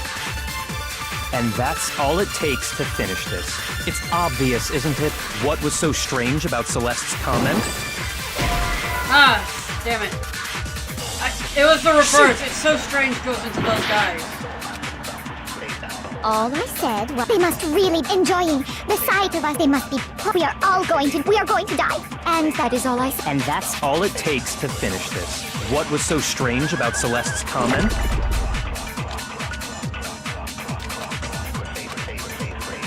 All I said was they must really be enjoying the sight of us. They must be.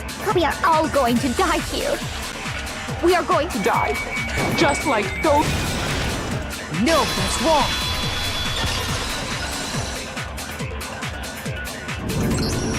That's right. There's no reason Celeste should have said, just like those guys died. When she said that, none of us had told her Taka was dead. Exactly. And we didn't run into her until after we were all out in the hall. So there was never any chance for her to have seen his body in the equipment room for herself. So how did you know, Celeste? How did you know more than one person had been killed? Because Kyoko had also disappeared, right? You all have such vivid imaginations. You know that? Imaginations? You claim that I was lying when I told you about the suspicious person I saw. Then what about the picture I took? How do you explain this picture of the costumed villain dragging Hifumi away? And I did an FS7 wedding. That's actually amazing. Congrats, my dude. That's an amazing sounding wedding. It has to be some kind of setup, right? So let's put the suit on, and then she used the camera's timer to set up the picture. Have you so quickly forgotten? You are the only one who could have possibly fit into that suit. Plus, I happen to know that this particular camera does not have a timer. In other words, it is an unassailable fact that this is a picture of Hifumi being dragged away. If everything I told you was a lie, how can this picture exist? Simple. Are we sure that's really a picture of the suspect dragging Hifumi away? Nice. Nice, Gaming Master. That's amazing. What could you possibly mean by that? Surely there are other explanations than the one you've offered up. No, there is no other explanation.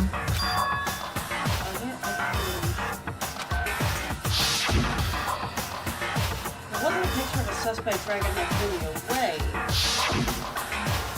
The only other possibility is Hifumi is dragging the suspect away. I got it! It's not a picture of the suspect dragging Hifumi away. I would say it's a picture of Hifumi dragging the suspect away. That's certainly within the realm of possibility. The one being dragged off in that picture isn't Hifumi, but the person in the robot suit. We've simply been led to believe that it's the other way around. And the strange costume might only exist to lead us astray even farther. If you saw someone wearing something like that in this situation, of course you'd notice and be suspicious. That's what happened! You put me to sleep and made me out to be the bad guy in all this!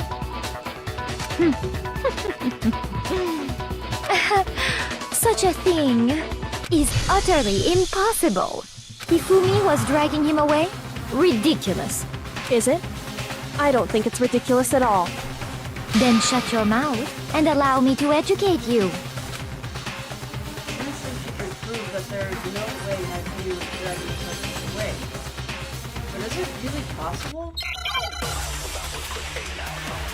Oh great, am I doing this again? Okay, thank God.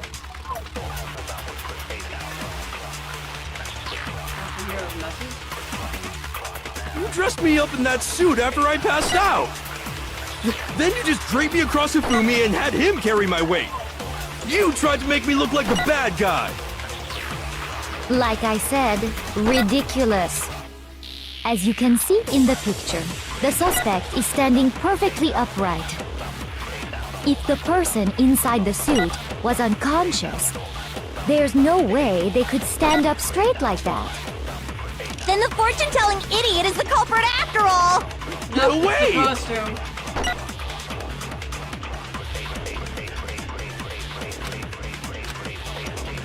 You dressed me up in that suit after I passed out. Then you just draped me across the... You tried to make me look like the... Like I said, as you can see in the picture, the suspect is standing. If the person inside the suit was unconscious, there's no way they could stand up straight. Can't bend. No, that's wrong.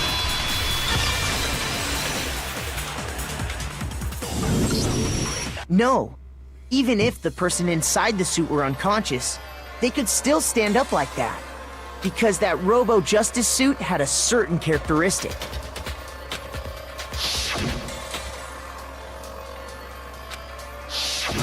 That's right! They totally made a mistake when they made it, so it couldn't bend at the waist. I'm not so sure that was a mistake. I think the suit was designed from the beginning to be used the way it was. Jesus. Celeste and Hifumi took the suit they'd specially designed and stuffed Hiro into it. That's how they were able to fake that whole thing. The point of it all was to make us believe whoever was in the suit was to blame.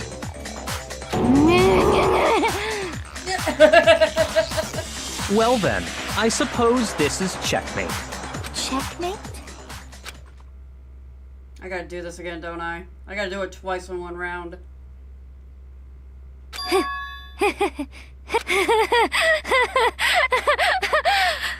Don't make me laugh, you idiot! What do you mean, checkmate? Celeste? Clearly, you want to cram me into your little guilty box. Well, there's one little problem. Have you already forgotten what Hifumi told us as he lay dying?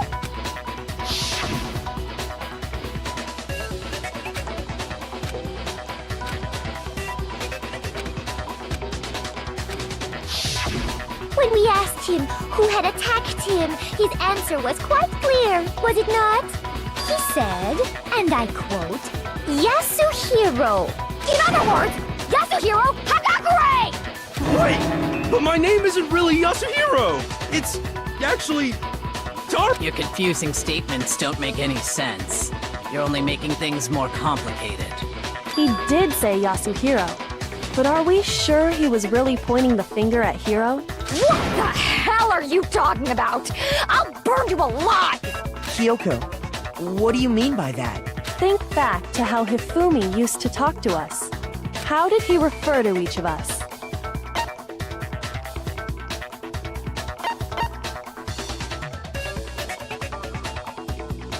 I got it! That's Say, right! like, I didn't pay Our attention last to you, names! He called us all by our last names! Exactly. I know I heard him say Mr. Naegi more than once, for example. So if Hifumi did mean to say Hiro's name, he would have said his last name, Hagakure. I'm sure it was just incidental. By chance, his first name. Indecent? Don't talk. Random chance. Now isn't that a convenient explanation? No, there's no reason to think he would have said the name any different than normal. But he must have run out of energy before he could say any more. So Hifumi was trying to tell us the last name of whoever killed him? But the name he said doesn't apply to anyone here. Well, no. Hold on. And that's Celeste. She never actually told us what her real name is. What did you just say? To think you'd take your false accusation so far, I don't know whether to laugh or spit! Come on! Enough with your idiotic blather! Yasuhiro is a loser's name! Do I look like a loser to you? Well... what?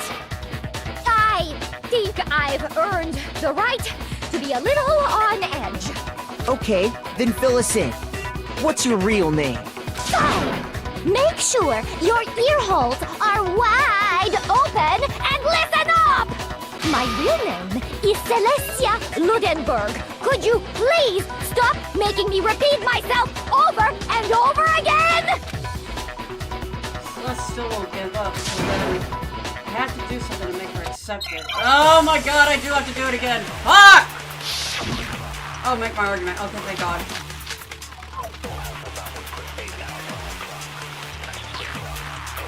CE handbook. Handbook! Hifumi was trying to tell us something. He wanted us to know the killer's last name, Yasuhiro. If there's one person here who might have that last name, It would have to be you, Celeste. You haven't told anyone what your real name is. How many times do I have to tell you? My name is... Celestia Ludenberg, god damn it! How long do you plan to go on pretending? I'm not pretending. It's the truth. And since you have no way to contradict me, No, that's wrong.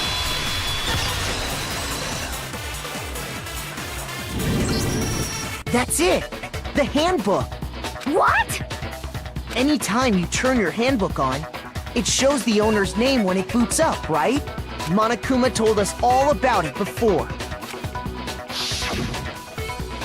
The handbook is absolutely vital to the healthy school life, so don't lose it.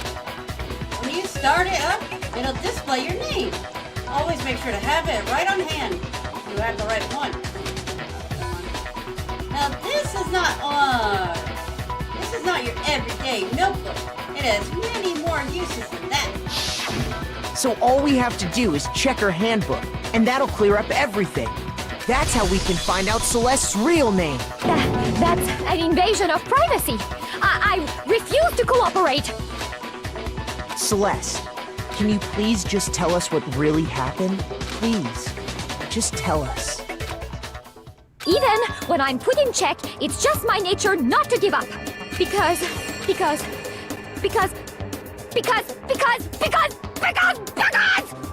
Until the game's over, you never know what might happen. Fine then. Let me settle it. Let me go over the case again, from the beginning, and shed light on all your crimes. And that'll bring everything to an end. Okay, this is the part that's gonna glitch. Alright. Yeah, that's definitely not it. Okay.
Oh, thanks for telling me. It's right there in the fucking photo over there.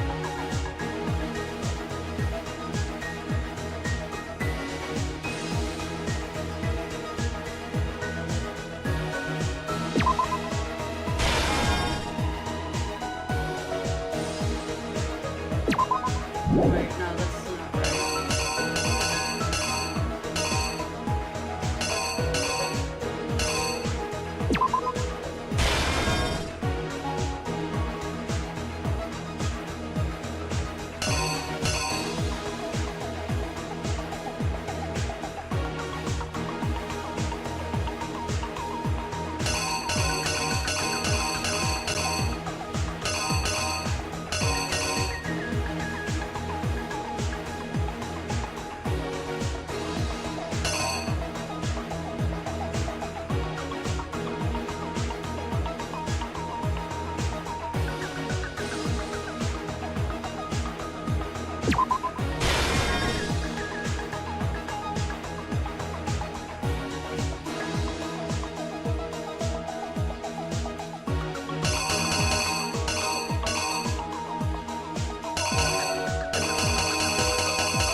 Okay, so the chips one's not gonna be it.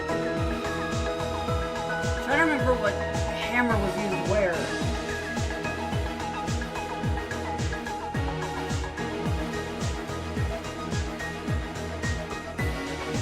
No, wait. That was... Okay. Think The I got killer it. I'm is probably fucked. you! Before anything, the killer persuaded someone to help carry out the murder. And that person was...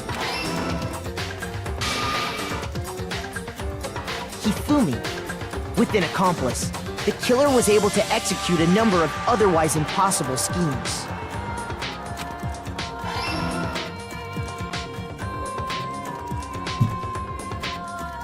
First, they convinced someone to meet them in the rec room last night at 1 in the morning. That someone they met with was Hiro. The murderous duo intended to pass Hiro off as the prime suspect. So they drugged him, knocked him out, and stuffed him into the Robo-Justice suit.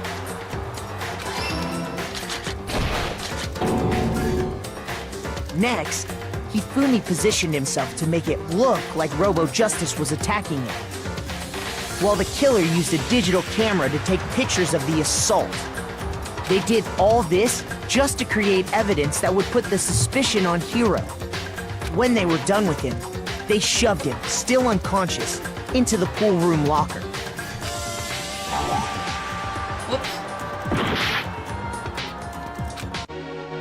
Okay, so it wasn't number 4. Yes, it was.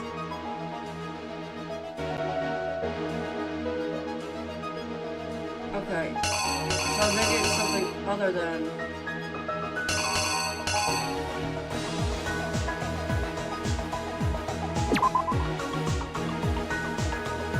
Ah! There we go.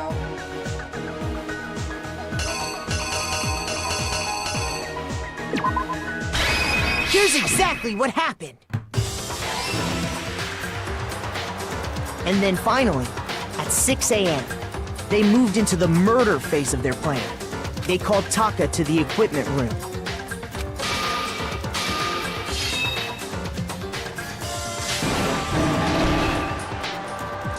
And that's where Hifumi killed him, making it the scene of the first murder.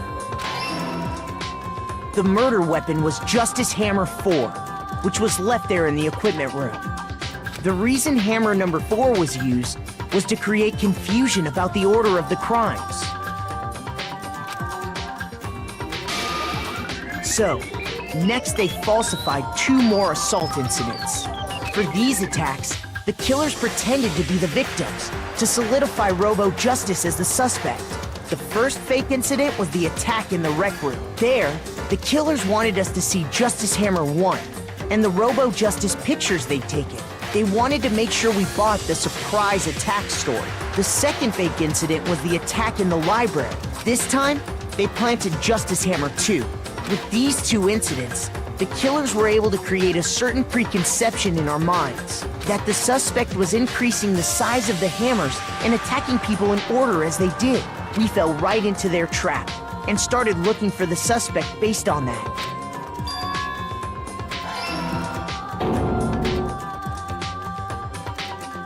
While we did that, we left Hifumi alone in the nurse's office. This was exactly what Hifumi was hoping for. He took a blood packet from the refrigerator and turned the room into a crime scene, in which he himself had apparently been brutally murdered. He let out a scream to draw us back, and when we returned, that had been out searching, found Taka's body at the same time. So when we heard the body discovery announcement, we naturally assumed it was for Hifumi. We left the nurse's office, and Hifumi once again took advantage of the situation. He simply got up and made his escape. When we learned his body had disappeared, we all rushed back to the nurse's office. And once again, Hifumi had the chance he was waiting for. This time, he snuck into the equipment room.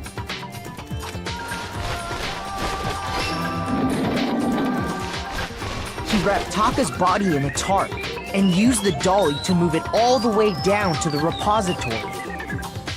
That explains how each of the bodies disappeared. But even Hifumi didn't know what the true killer had in mind for their final act. Their plan all along was to kill Hifumi and get rid of the one person who could betray them. And they did it using an ordinary, everyday hammer from the repository. That should cover everything that happened in this case. And the villain behind it all...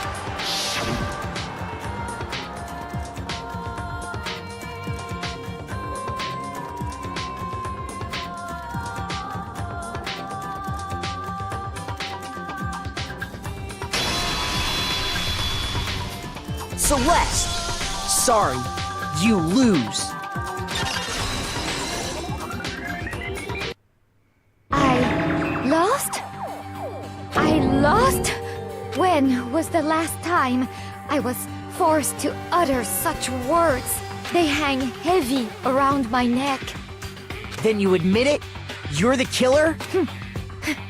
Listen to you, trying to take charge, as if you're my private instructor. I, Celestia Ludenberg. Actually, no. Taiko Yasuhiro is fine.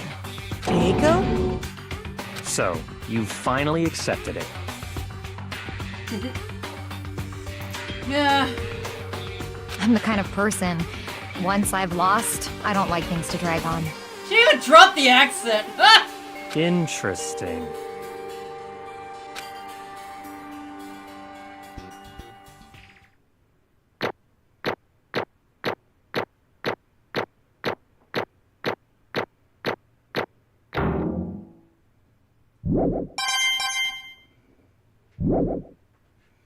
Okay, Monokuma. I'm ready to begin. Or, no. I suppose this is the end, isn't it? It is indeed the moment we've all been waiting for. Time to vote, okay? Okay. If you would, please locate your lever and cast your vote. And when the votes are tallied, who will become the blackened? Will you make the right choice or the dreadfully wrong one? What's it gonna be? What's it gonna be?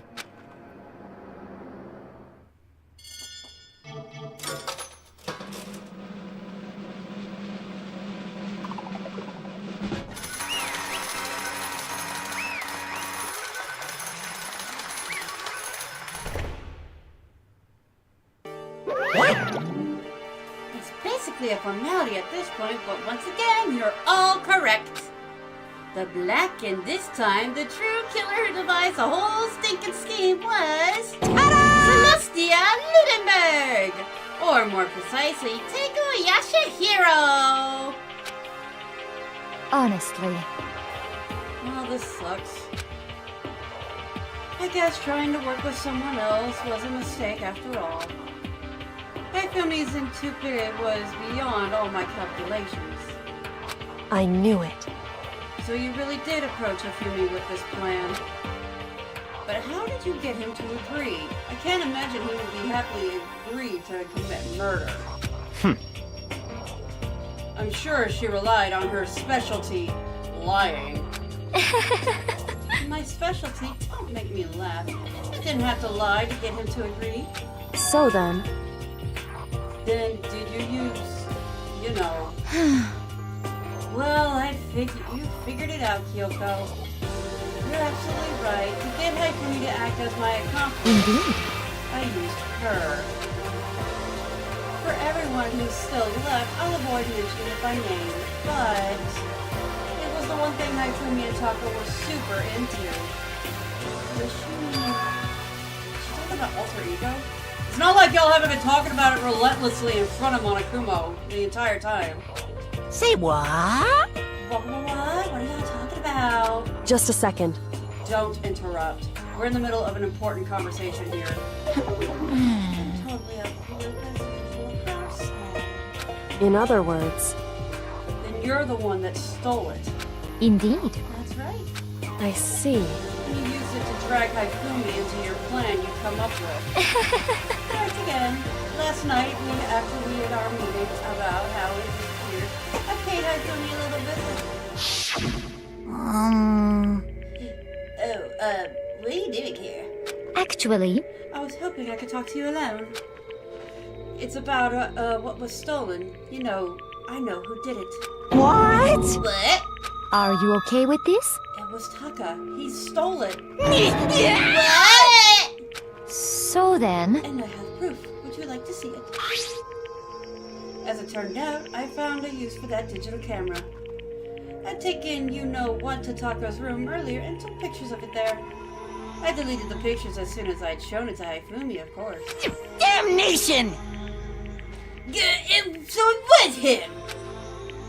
But how did he do it? She was supposed to yell if either of us got too close to her. You are correct, which is why Taka forced me to steal it. Say what? What? as for me, Please forgive me. He threatened me. Oh, He did? as for me, He came to my room last night, unannounced, and then... It's hard for even me to say. He abused me. what? What? And he took the pictures. He said if I did not do as he asked, he would show them to everyone. So I had no choice. Damnation! That's a crime! That's an absolute crime! I knew he'd gone a little crazy, but Say what? I never imagined he would go that far! It was amazing how completely he bought it. I can't express how enjoyable that was. I'm about to say something I never said before in my life. I'm going to kill him! I'm going to fucking kill him! most unfortunate. But please, if you go now, you will be playing right into his hands. Huh? Actually, Taka is planning to use her to escape. And he has made you his target. What? Escape? You don't mean... Taka is going to try and kill you. indeed. And also he can keep her to himself. This bastard! is completely unforgivable! Honestly, Can we allow him to continue with these barbaric acts? Absolutely not. How could I? I swear I will save her! actually, Then, would you like to join with me? It just so happens I've come up with a plan. Huh? I have devised a way to reclaim what he has stolen and escape this dreadful school. And with that, it is complete. Huh? What are you talking about? Oh, nothing. Haifumi agreed without a second thought. The effect that item had on him was remarkable. The power of love. Even a love twisted as that can still drive people mad, it would seem. You disgust me. I see. I have another question for you. Was that strange costume Haifumi's creation? indeed. Yeah, it was a real pain in the butt, too. All I asked him to do was make something to hide the face and general body size. I had no idea he'd be making something like that. But it's my fault for picking him in the first place. But... So, why did you decide to make me the suspect? Because you're stupid. Huh? That's it? Let's see. And in that regard, I made the right choice, so I'm glad your stupidity surpassed my every expectation. Life must have been must have been tough on your parents, though. I feel like I could cry. Well, But when you're explaining your plan to hide Fumi, how did you explain the part where he was playing about him playing dead? What she's asking is, what was Haifumi supposed to do after that? I'm assuming you had actually let him live. Assuming you had actually let him live. Are you okay with this? It's simple. After he did his part and pretended to be dead, once someone showed up, I told him to say he had been seriously wounded. He was on the verge of death, but he was just barely held on. And he really believed that? Well, of course, that wasn't all there was to it. As I explained to Haifumi, the plan was, while you were all questioning him about what had happened to him, I was going to murder someone else. At that point, Haifumi would have had an alibi, so nobody could doubt him. I told him that, and I believed it, and he believed it. It all seems so very straightforward, stereotypical. I just matched the lie to the level of the opponent. In fact, Haifumi ate it up. He believed the lie wholeheartedly right up until the moment of his death. so in the end... So, you had planned to kill him all along. Well, of course. There would have been no point to my plan if one who pretended to be dead did not end up dead himself. What the heck? How can human life mean so little to you? Well, That's a non-issue. I simply did everything in my power to win. Don't be mean! Now you sound like Byakuya. I wonder about that. Well, he derives his pleasures from the thrill of the hunt. In that aspect, we are nothing alike. Why? Then what made you take things this far? What the heck? Was it really just for money? Are you talking about the $10 million Monokuma offered us? That is a lot of money, it's true. But that's not all there is to it. From the moment our new life here began, my only thought has been escape. But all along you've been saying how we've had to accept living here. You little bitch! Obviously, that was a lie! Hey! I couldn't take it here! I hated it from day one! More than anyone in this place! You little bitch! I wanted to get out of here. Every day was fresh torture. And do you know why? Huh? This is fine. Because I had a dream. And accepting a life here would have meant nothing less than giving up on that dream forever. Honestly. And there was no way that I could ever do that. In the underground world of gambling, I risked my life to make a metaphorical killing. As for me... And it was all for that dream. And what was this dream of yours? Isn't it wonderful? To live in a European castle. A castle? And to gather handsome men from all over the world to serve as my butler/bodyguards. I was going to make them dress up like vampires and satisfy my every need. Once I obtained that, I would have created a perfectly aesthetic world for the decadence. Decay? Yeah. This is fine. Living the rest of my life there was my only dream, my only goal. That's what life is all about. Combined with my own winnings, Monokuma's $10 million would have made that dream a reality. Decadus?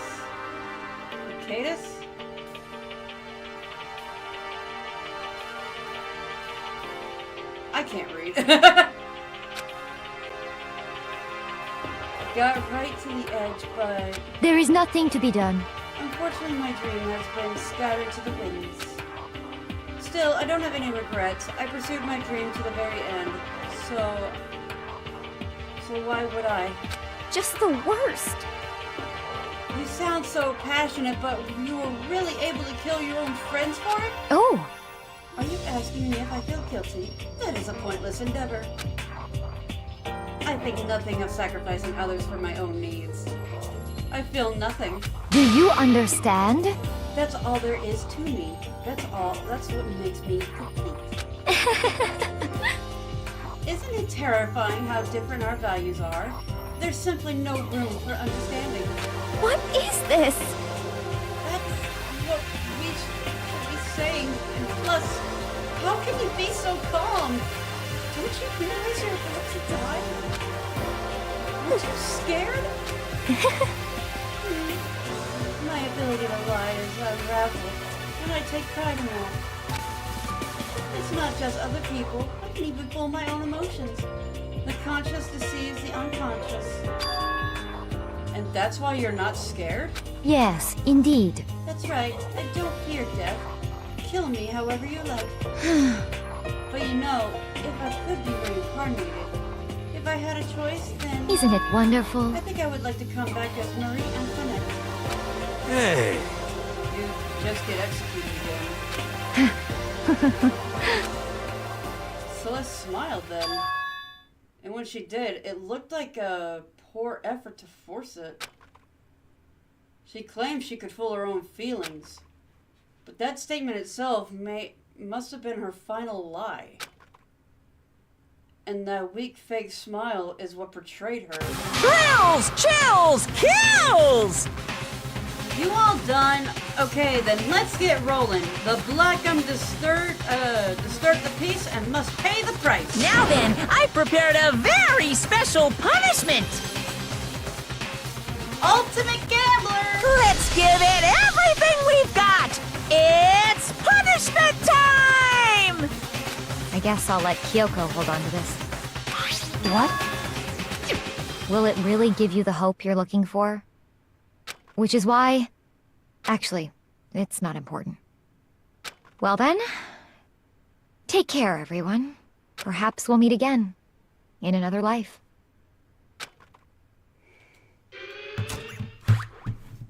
It still throws me off. She has a different voice at the end in the,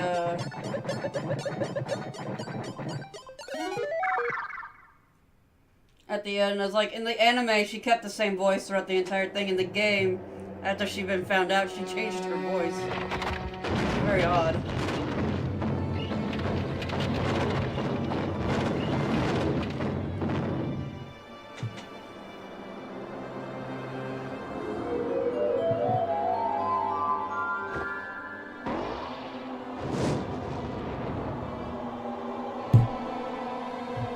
Just a good old-fashioned witch burning.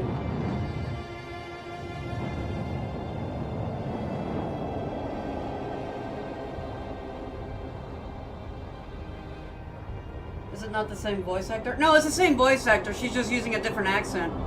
She was using this, like, fake, almost British French accent the entire time, and then she just drops the accent altogether at the end.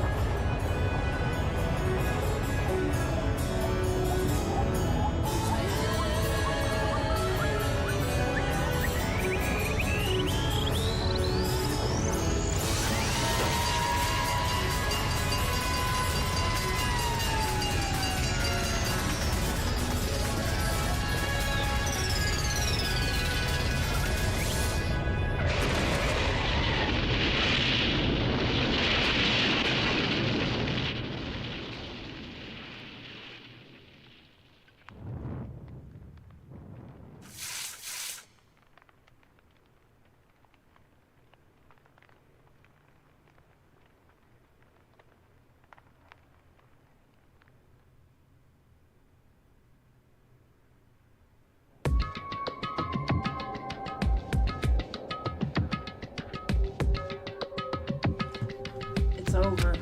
The third execution is over. Celeste's death is over. So which one of these assholes dies next? Stay tuned!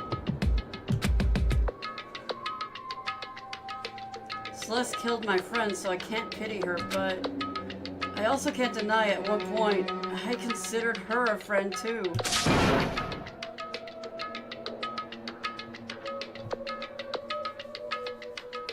Bad puns, my dude. And for him to just come along and... Isn't it just awful? Someone couldn't cut free from the regrets from the outside world, and so people had to die. Extreme! You guys are still young. You need to place more value on your lives. What are you gonna do? Jeez, and here I thought you guys were gonna pass the torch of hope for the next generation. Let me out of here! What do I care about hope? I'll throw it in the trash if it just lets me out of here. Too bad. You're all the embodiment of hope, whether you like it or not. And it's my destiny to knock you down one by one. It's sad, yes it is, but that is the reality.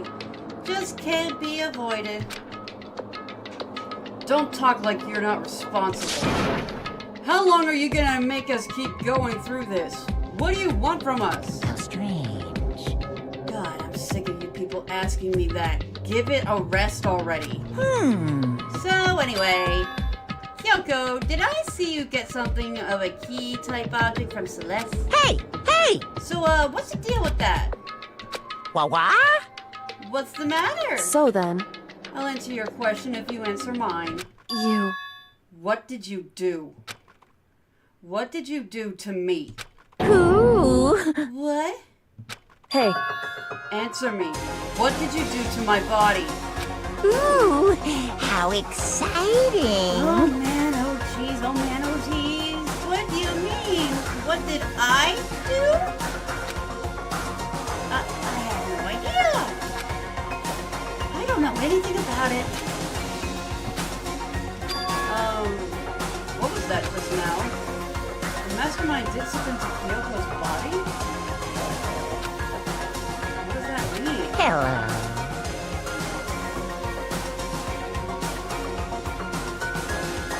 I get that. I have really bad stomach pain sometimes too. Okay, things are getting kind of awkward. I think it's about time I got out of here. Well, Meanwhile, you guys can go on enjoying your school life. If you get lonely, give me a shout. Not that I'll do anything about it, of course. see ya later. Monokuma disappeared, leaving us all depressed and in despair. Although it wasn't all despair. There was one small hope. Hey, Kyoko. Monokuma already mentioned it, but... What's that key that Celeste gave you? so... Most likely, it's the key to one of the dressing room lockers. Huh? What? Then that means... Celeste probably hid it in there. Hey, I suppose sometimes it's easiest to miss what's right beneath your nose. Well then, we'd better go check. Indeed. Good idea. We left the courtroom and rushed to the dressing room. As we approached the dressing room, Kyoko looked back at us and said, Hey, I'm going to go on alone from here. Everyone else head to the dining hall. I'll check in with you later. What? Why exactly are you going alone? so... Do you even have to ask? As she spoke, she glanced at the surveillance cameras. Come on. That's not what I mean. Why you? There's still the risk of a spy, you know. Then I'll go too. What? You? Please let me go.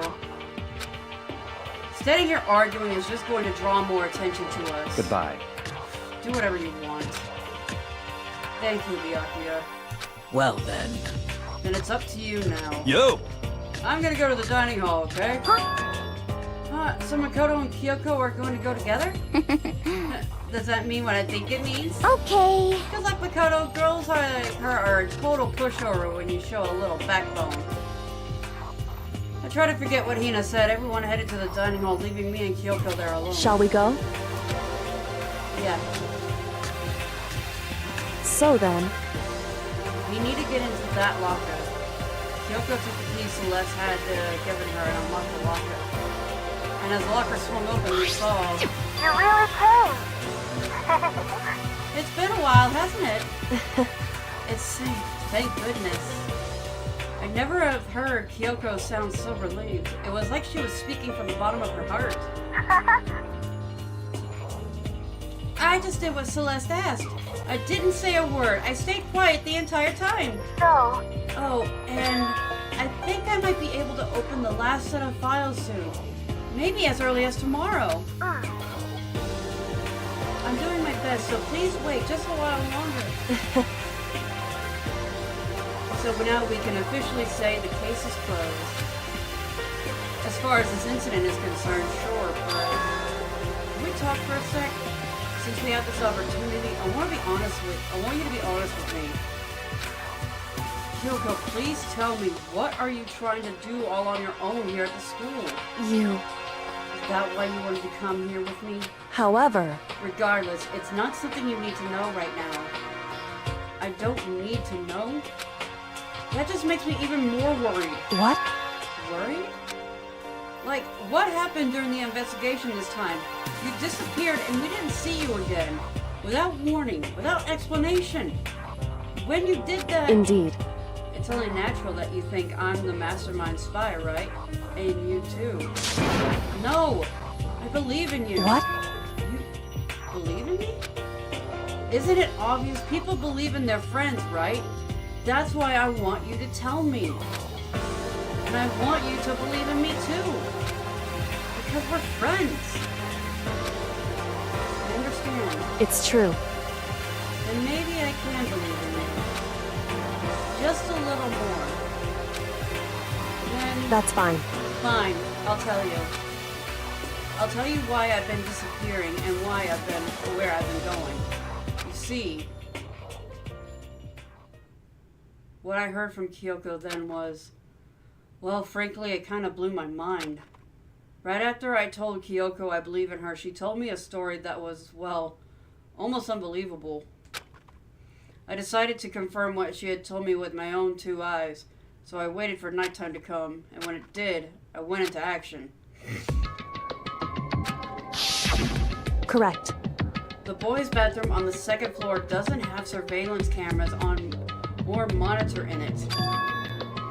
And the strange closet, in the storage closet there, way in the back, she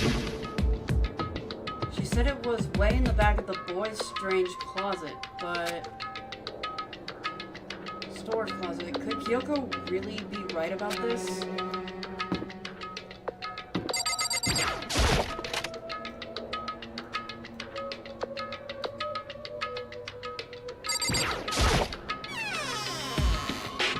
It's just a normal, strange closet as far as I can tell.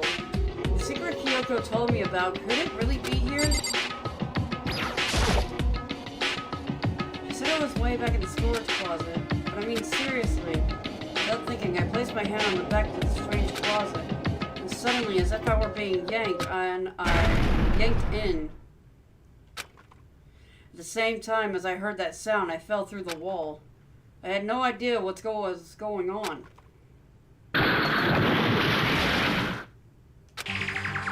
I had fallen through the back of the storage closet. Huh? It turned out the back wall was like a revolving door and I made my way to the other side. Just like Kyoko had said. Correct. In the boys' bathroom on the 2nd floor, there is a storage closet.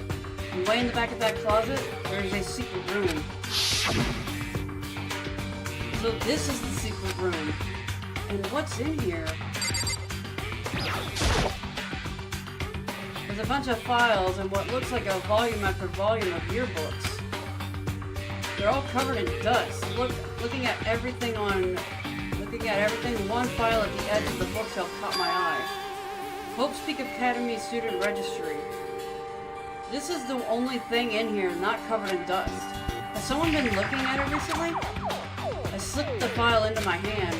Before I had a chance to take a look at it, a slip of paper fell out of the file and I turned my attention to it. You must not leave. That's kind of weird. I could understand if it said, like, I can't leave, but you must not leave.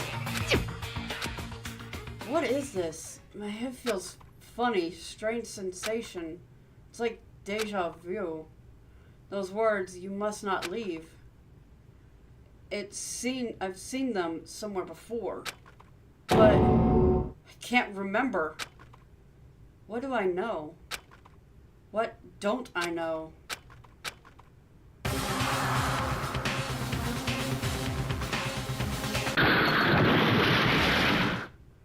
A strange sound rang throughout my head. It felt like it was shaking my brain back and forth, and then darkness. I don't understand what's happening. I don't know what started it. It was all over. And with that, I opened my eyes. I don't know how long it had been.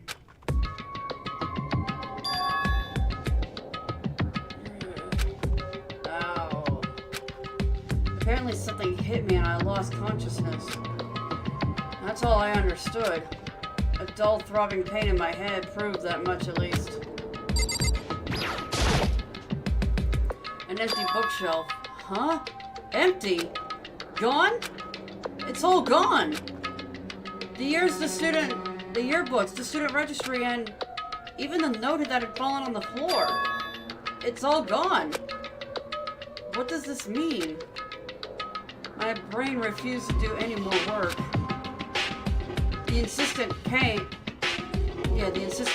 in my head began to spread across the rest of my body. For now, I should go back to my room, get some rest. My body was heavy with pain, my mind heavy with thought. I dragged myself back toward my room. Somehow I made it back to the first floor of the school. The further I walked, the more I felt things are getting blurry. I can't see in front of me. I couldn't stop myself from collapsing right there. And after that, as if from a vast distance, I heard a sound. It was faint but undeniable.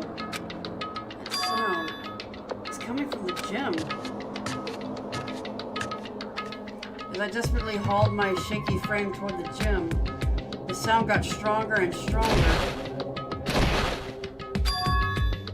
What's going on? It can't be nothing here in the gym.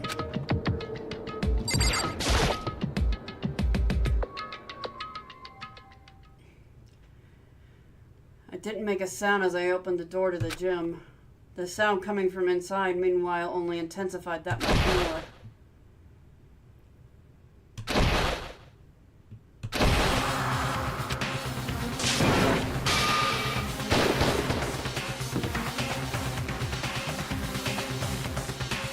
Before me, there raged a battle beyond anything humanly possible. No, one side's not human, that's for sure, but regardless, I couldn't stop staring. I forgot to move or even Why, what do you think you're doing? I asked you a question. What's the meaning of this? How dare you defy me?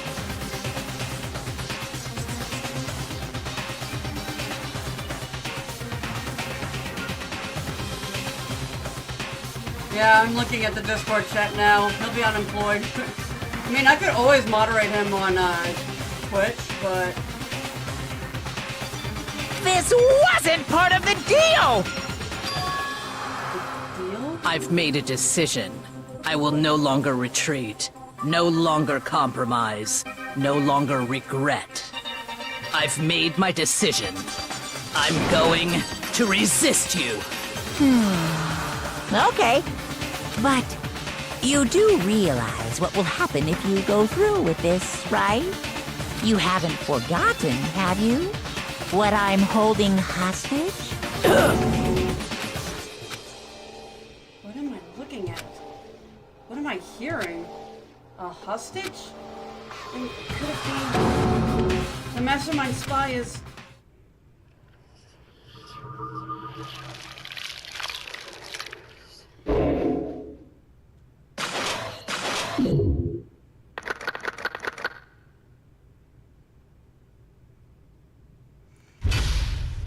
Oh my gosh, my eyes.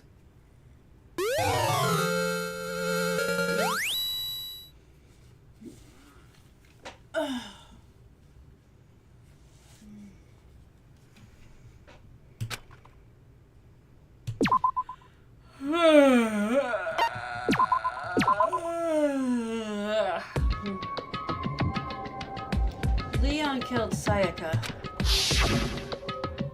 Monokuma killed Junko.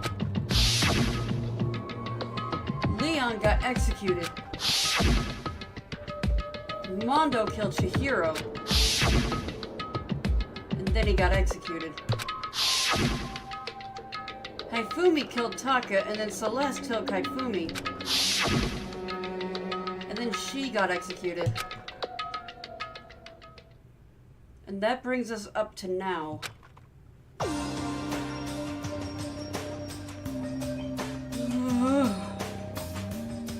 The next morning in the dining hall, the day after Celeste's case. So now there's only 5 of us here. Only a third of the number we started with. Indeed. Loneliness has become a commonplace. That's true.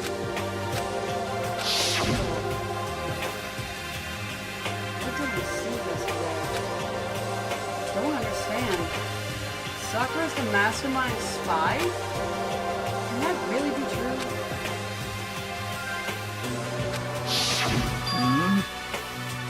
Makoto, are you okay? No, I'm fine. Can't bring it up in front of the others. If I did that, it would just confuse everyone that much more. Okay. Okay, in that case, let's eat till we pass out. Huh? What do you mean, in that case? Because Look how scary everyone looks. It's gotta be because we're all fighting on empty stomachs, right? If you fill your belly, I'm sure you'll all cheer up. So let's eat. Okay. Let's fry up some fish and donuts and eat till we can't stand. What? That's like a deep impact style, meteor impact, extinction level event combination of foods. Huh? Those are both breakfast time top sellers. Still, the till we can't stand up part is a problem. After we're done, we need to go explore. I see. That's right. Since the class trial is over, new areas have opened up. It's true. Plus, we have alter ego. We don't have time. We don't have to give into despair just yet. She's right. We have to plan ahead and think about the future. You got it. Yeah. I think happy thoughts, no deadly thoughts. You know? Like we're gonna get out of here, right? We're serious. When this is all over, I think I want to get reborn for serious. I mean, reborn as someone serious. Well, I mean, I really think that sounds like something someone who's about to die is. I'm totally okay. I'm not gonna die. Why? Because there aren't gonna be any more murders. What makes you so sure? According to the spirits... I predicted it last night, since it revealed itself to me from the ether. There's no doubt about it. However... How accurate is your fortune telling anyway? How about that? I can usually hit 20 or 30% on a good day. That seems really low. It's not like some occult mystery. Well, yeah, it's not like it's ESP or whatever. Of course I'm gonna get it right sometimes. The occult is bullcrap! I told you, my fortune telling isn't like some occult thing. so, Fortune telling isn't occult? You got it all wrong! Of course not. Clairvoyance is clairvoyance. Don't put it in the same category as cattle mutilation. huh? Cattle what? So, He's referring to the urban legend where aliens abducted cows and dissect them as part of their research. Actually, No, you're calling it...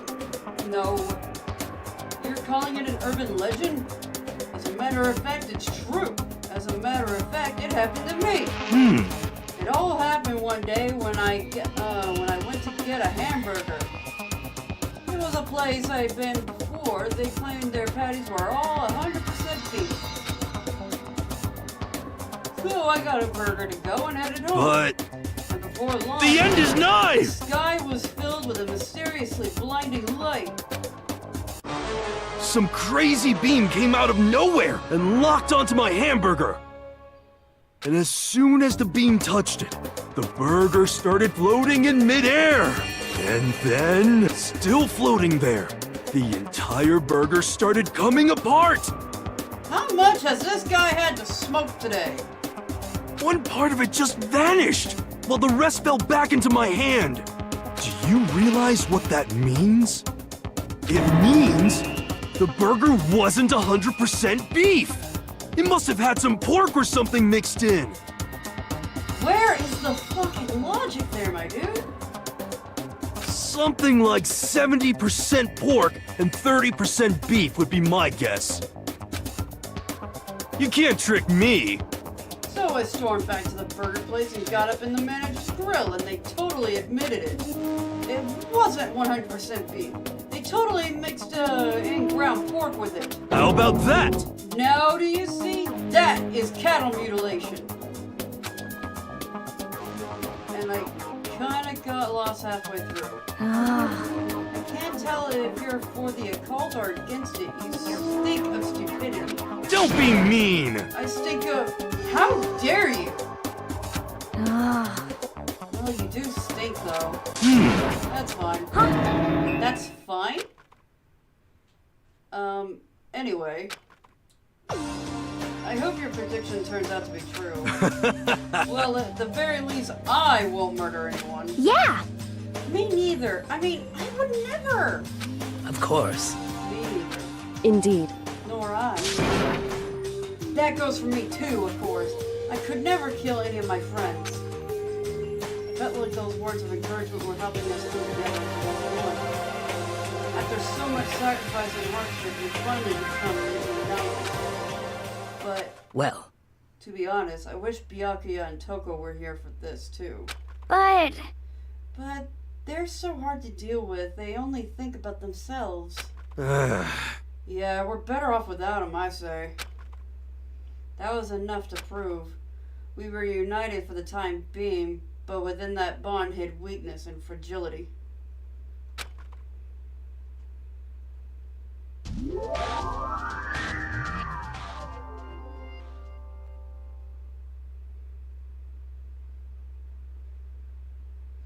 We began our search as soon as we'd finished our breakfast in the dining hall. We had to find out what had opened up, what was waiting for us.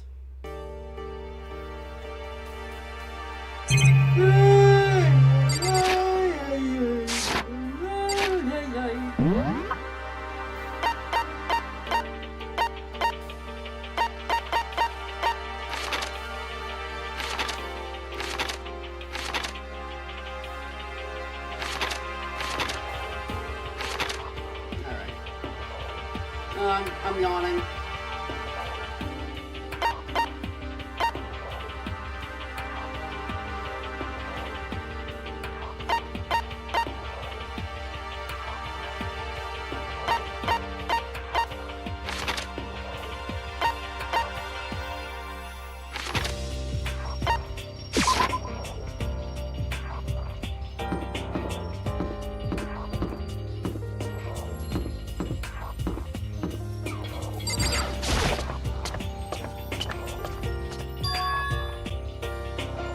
Now we have access to the fourth floor of Oaks Peak Academy.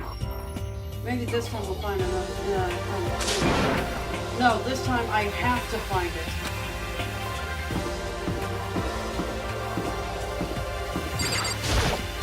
Data lab. No good. The door's locked. I guess we won't be getting in here. According to the nameplate, it's called the Data Center. But what's behind the door? The total mystery. I got it. 30 minutes. 30 minutes.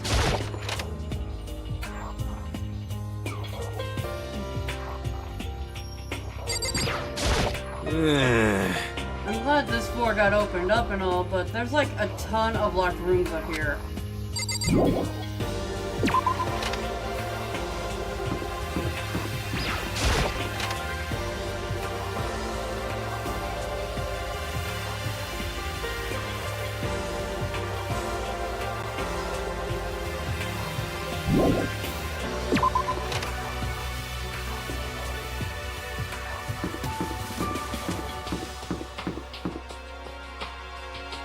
Ah!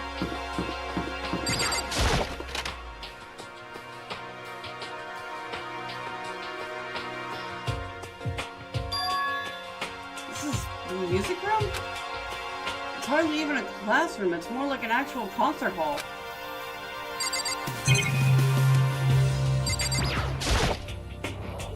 Is this a grand piano?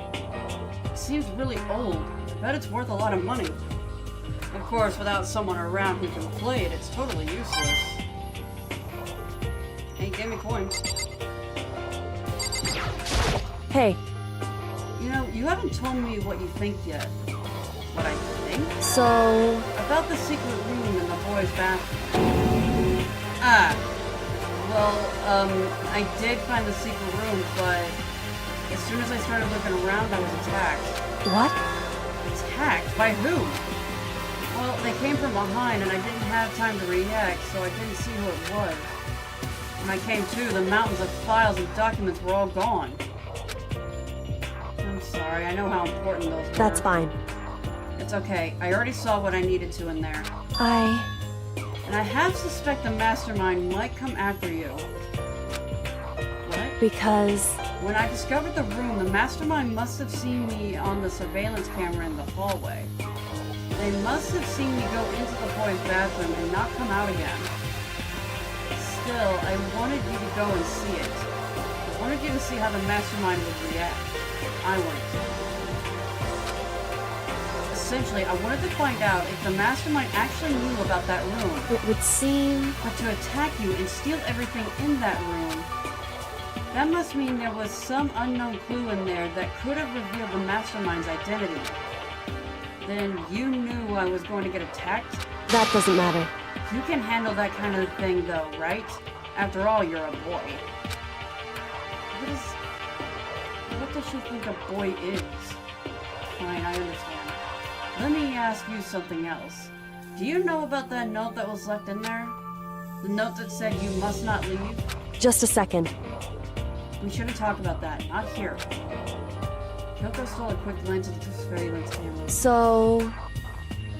I'm looking into it, but I'll find out. If I find out anything, I'll let you know. Listen to me. Is that okay? She made it sound like she was asking, but it was clear I wouldn't have had any say in the matter. So then...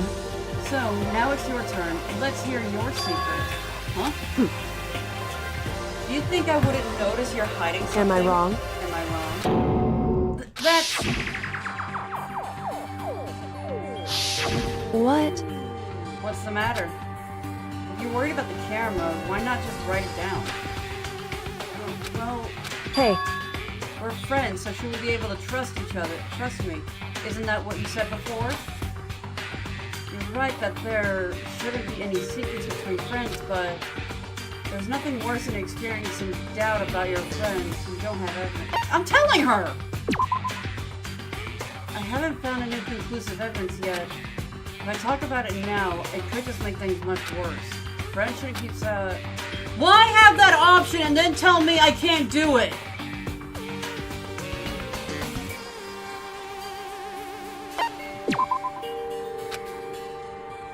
I want to tell her. Because she's the smartest out of us. And there's only like a few of us left, and Sakura's a fucking beast. I would want more friends on my side as possible. Especially one of her intellect. Why make that an option and then just say, oh no, you can't do it?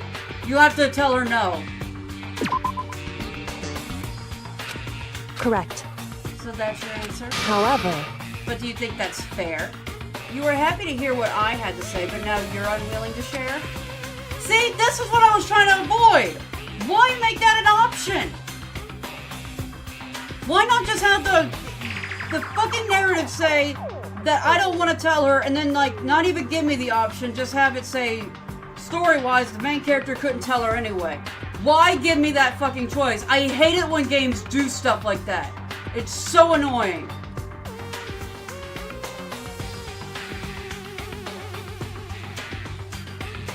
I really am. That's fine. Goodbye. With those as her parting words, Kyoko left me standing there alone. I think I made her mad. I would be! Fucking piece of shit.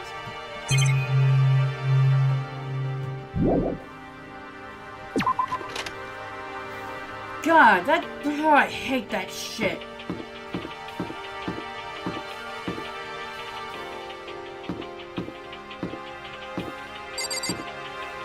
Yeah, it's no wonder I couldn't get in there.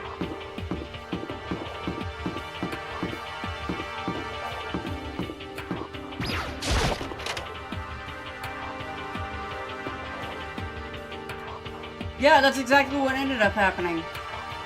Inside the room, the smell of medicine was oppressive. So this is the chem lab.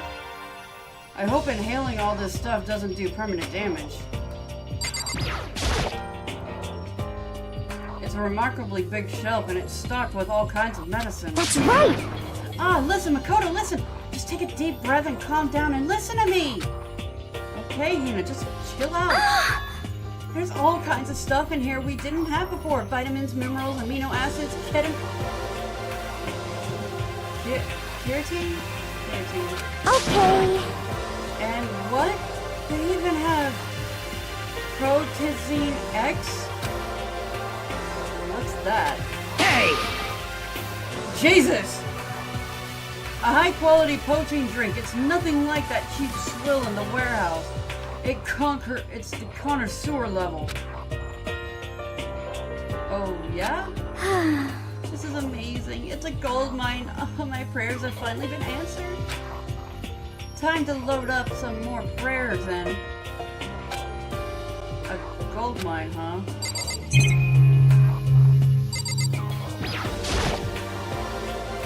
Hina and Sakura seem to be lost in a deep but friendly conversation. I need to find out what's going on with Sakura and the mastermind, but I can't. Well, Hey, Makoto! Huh? You need something? No, it's nothing. Huh? Huh? You sure? Well, okay then. Oh. Hmm? What is it, Makoto? Do you need something? So then. I did not mean to click on you, Sakura. I am so sorry. Don't hurt me. Don't hurt me, muscle mama.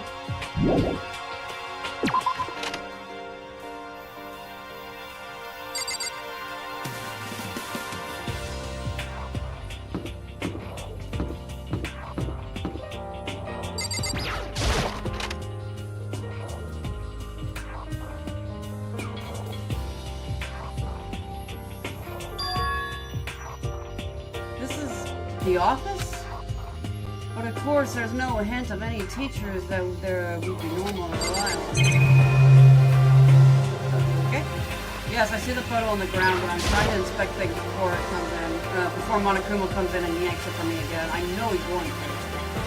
With the flower on the desk, somehow it makes things feel that much weirder.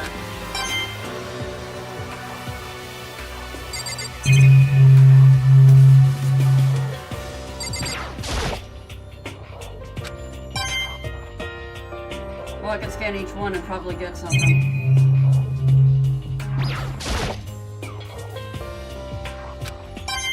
Yeah, I'm getting coins for each flower. Oh my god.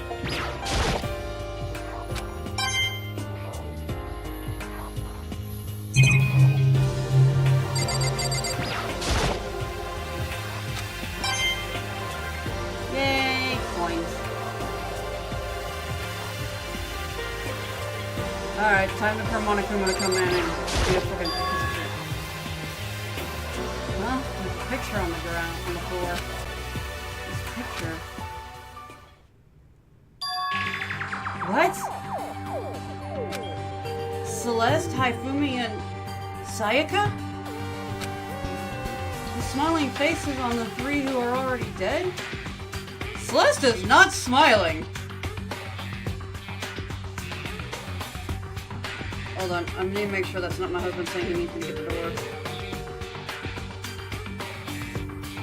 Okay, I need to get the front door real quick. I'll be right back, guys. Ugh.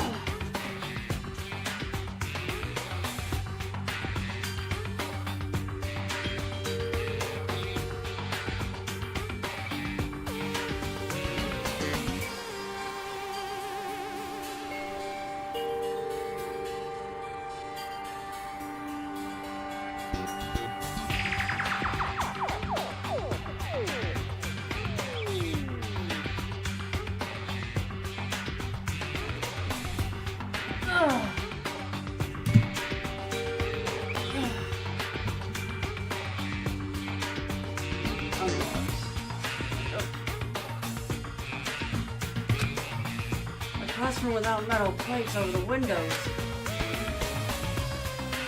It's exactly the same. It's just like the picture I saw before. There's no way it's not important somehow. No.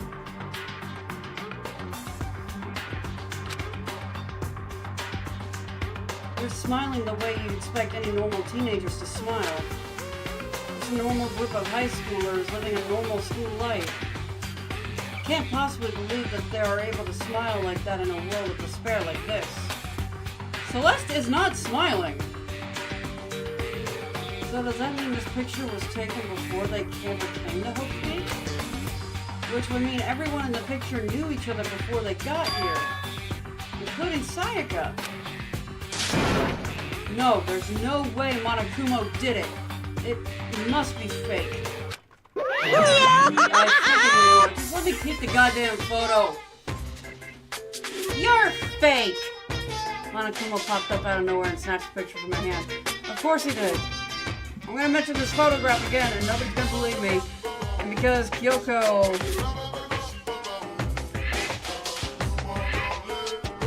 Because Kyoko's mad at me right now, she's not gonna believe me and like, gonna be like... This game is shit. Forgery plot? What are you, a middle schooler? You think the moon landing was fake too? Come on! Then you're saying the picture is real? Hey, If there were such a thing as the Noble Truth Prize, I'd take first, second, and fourth place. Too bad. Actually, that's probably not true. I asked you a question. Is the picture real or is it a fake? Why would you trust your word anyway? Makoto, you're so eager to split things in half, aren't you? Hey, But it's no use. It's just no use. If you try to split something that can't be split, you'll end up feeling like you're the one being split. It's true. The picture is real. No more, no less. Without another word, Monokuma disappeared. So the picture is real? It's really real? If that's true, if that's the case...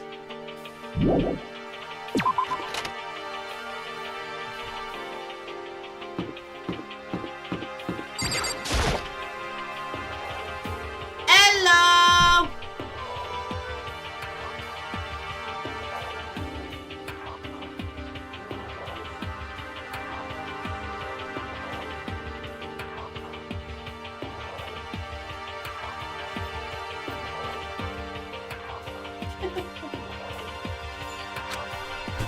The headmaster's room. There must be something worthwhile in here. Huh? The door's locked. Damn it. I've already taken a good look around, look at things around here.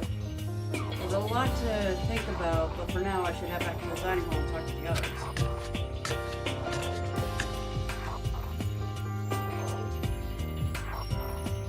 Not longer after I got to the dining hall, the others were around. And a few minutes later... So is this everyone? Well then. Okay, this discussion will be all discovered. Yeah, good idea. Yeah, good idea. For the next episode. Because I got shit to do. What's up? Still streaming? No? Yes. Yeah? Yes. Okay, I'm sorry. Go ahead. I'm start getting stuff all the time. shut my door so I can do my...